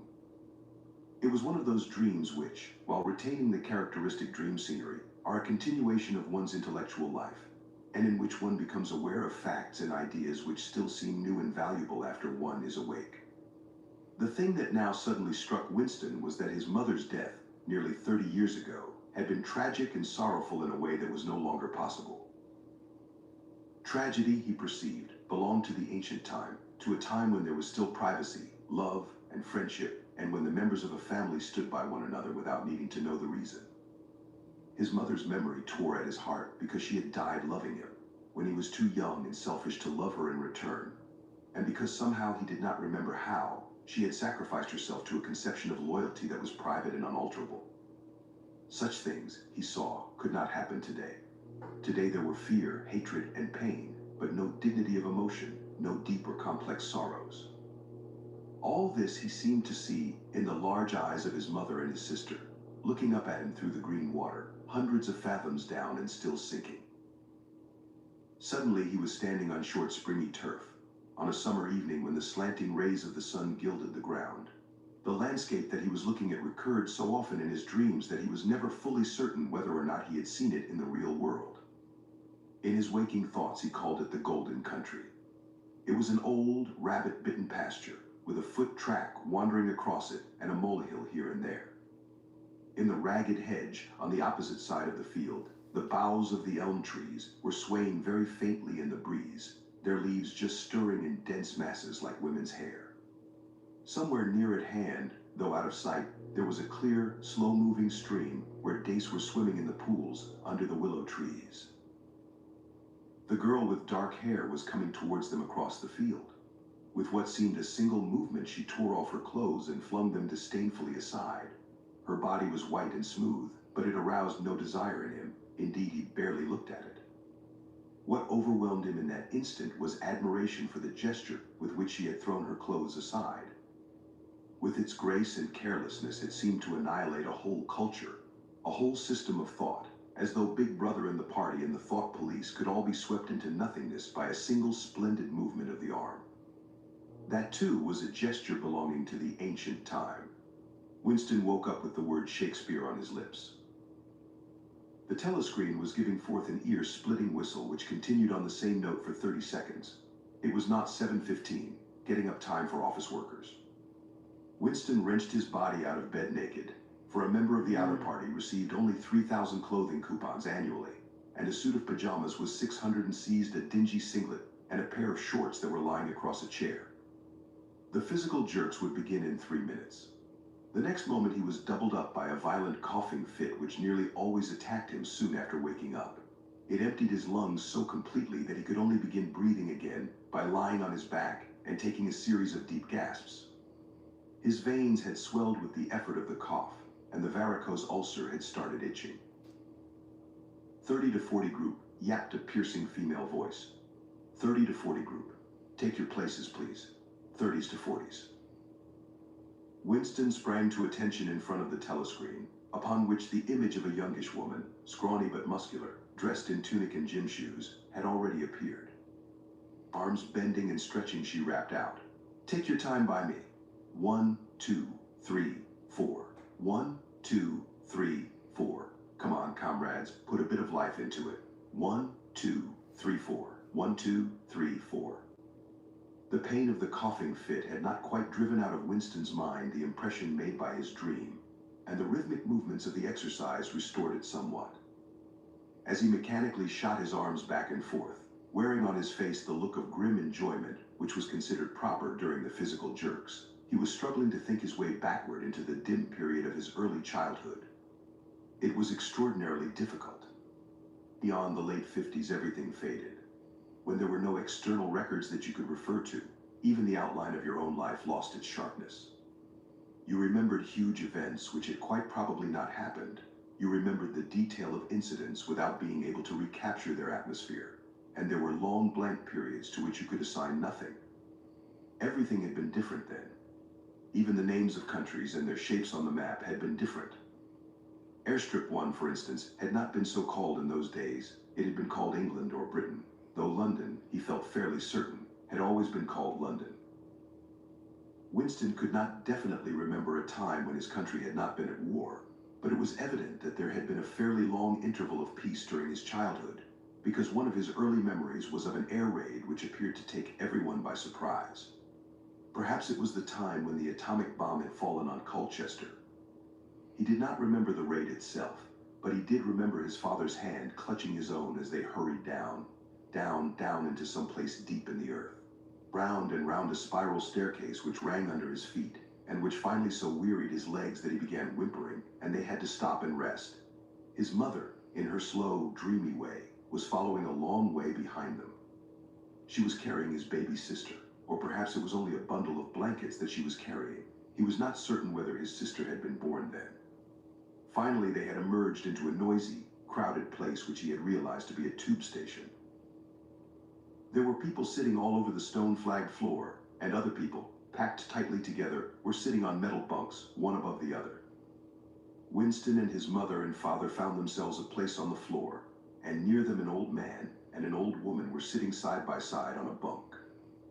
The old man had on a decent dark suit and a black cloth cap pushed back from very white hair. His face was scarlet, and his eyes were blue and full of tears. He reeked of gin. It seemed to breathe out of his skin in place of sweat, and one could have fancied that the tears welling from his eyes were pure gin. But though slightly drunk, he was also suffering under some grief that was genuine and unbearable.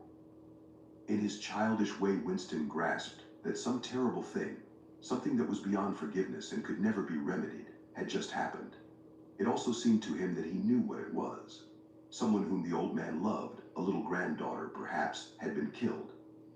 Every few minutes the old man kept repeating, "We didn't ought to have trusted him. I said so, Ma, didn't I? That's what comes of trusting him. I said so all along. We didn't ought to have trusted the buggers." But which buggers they didn't ought to have trusted, Winston could not now remember.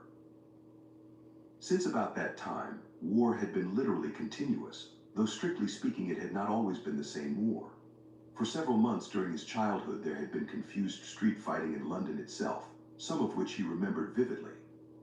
But to trace out the history of the whole period, to say who was fighting whom at any given moment, would have been utterly impossible, since no written record, and no spoken word, ever made mention of any other alignment than the existing one. At this moment, for example, in 1984, if it was 1984, Oceania was at war with Eurasia and in alliance with Eastasia. In no public or private utterance was it ever admitted that the three powers had at any time been grouped along different lines. Actually, as Winston well knew, it was only 4 years since Oceania had been at war with Eastasia and in alliance with Eurasia. But that was merely a piece of furtive knowledge which he happened to possess,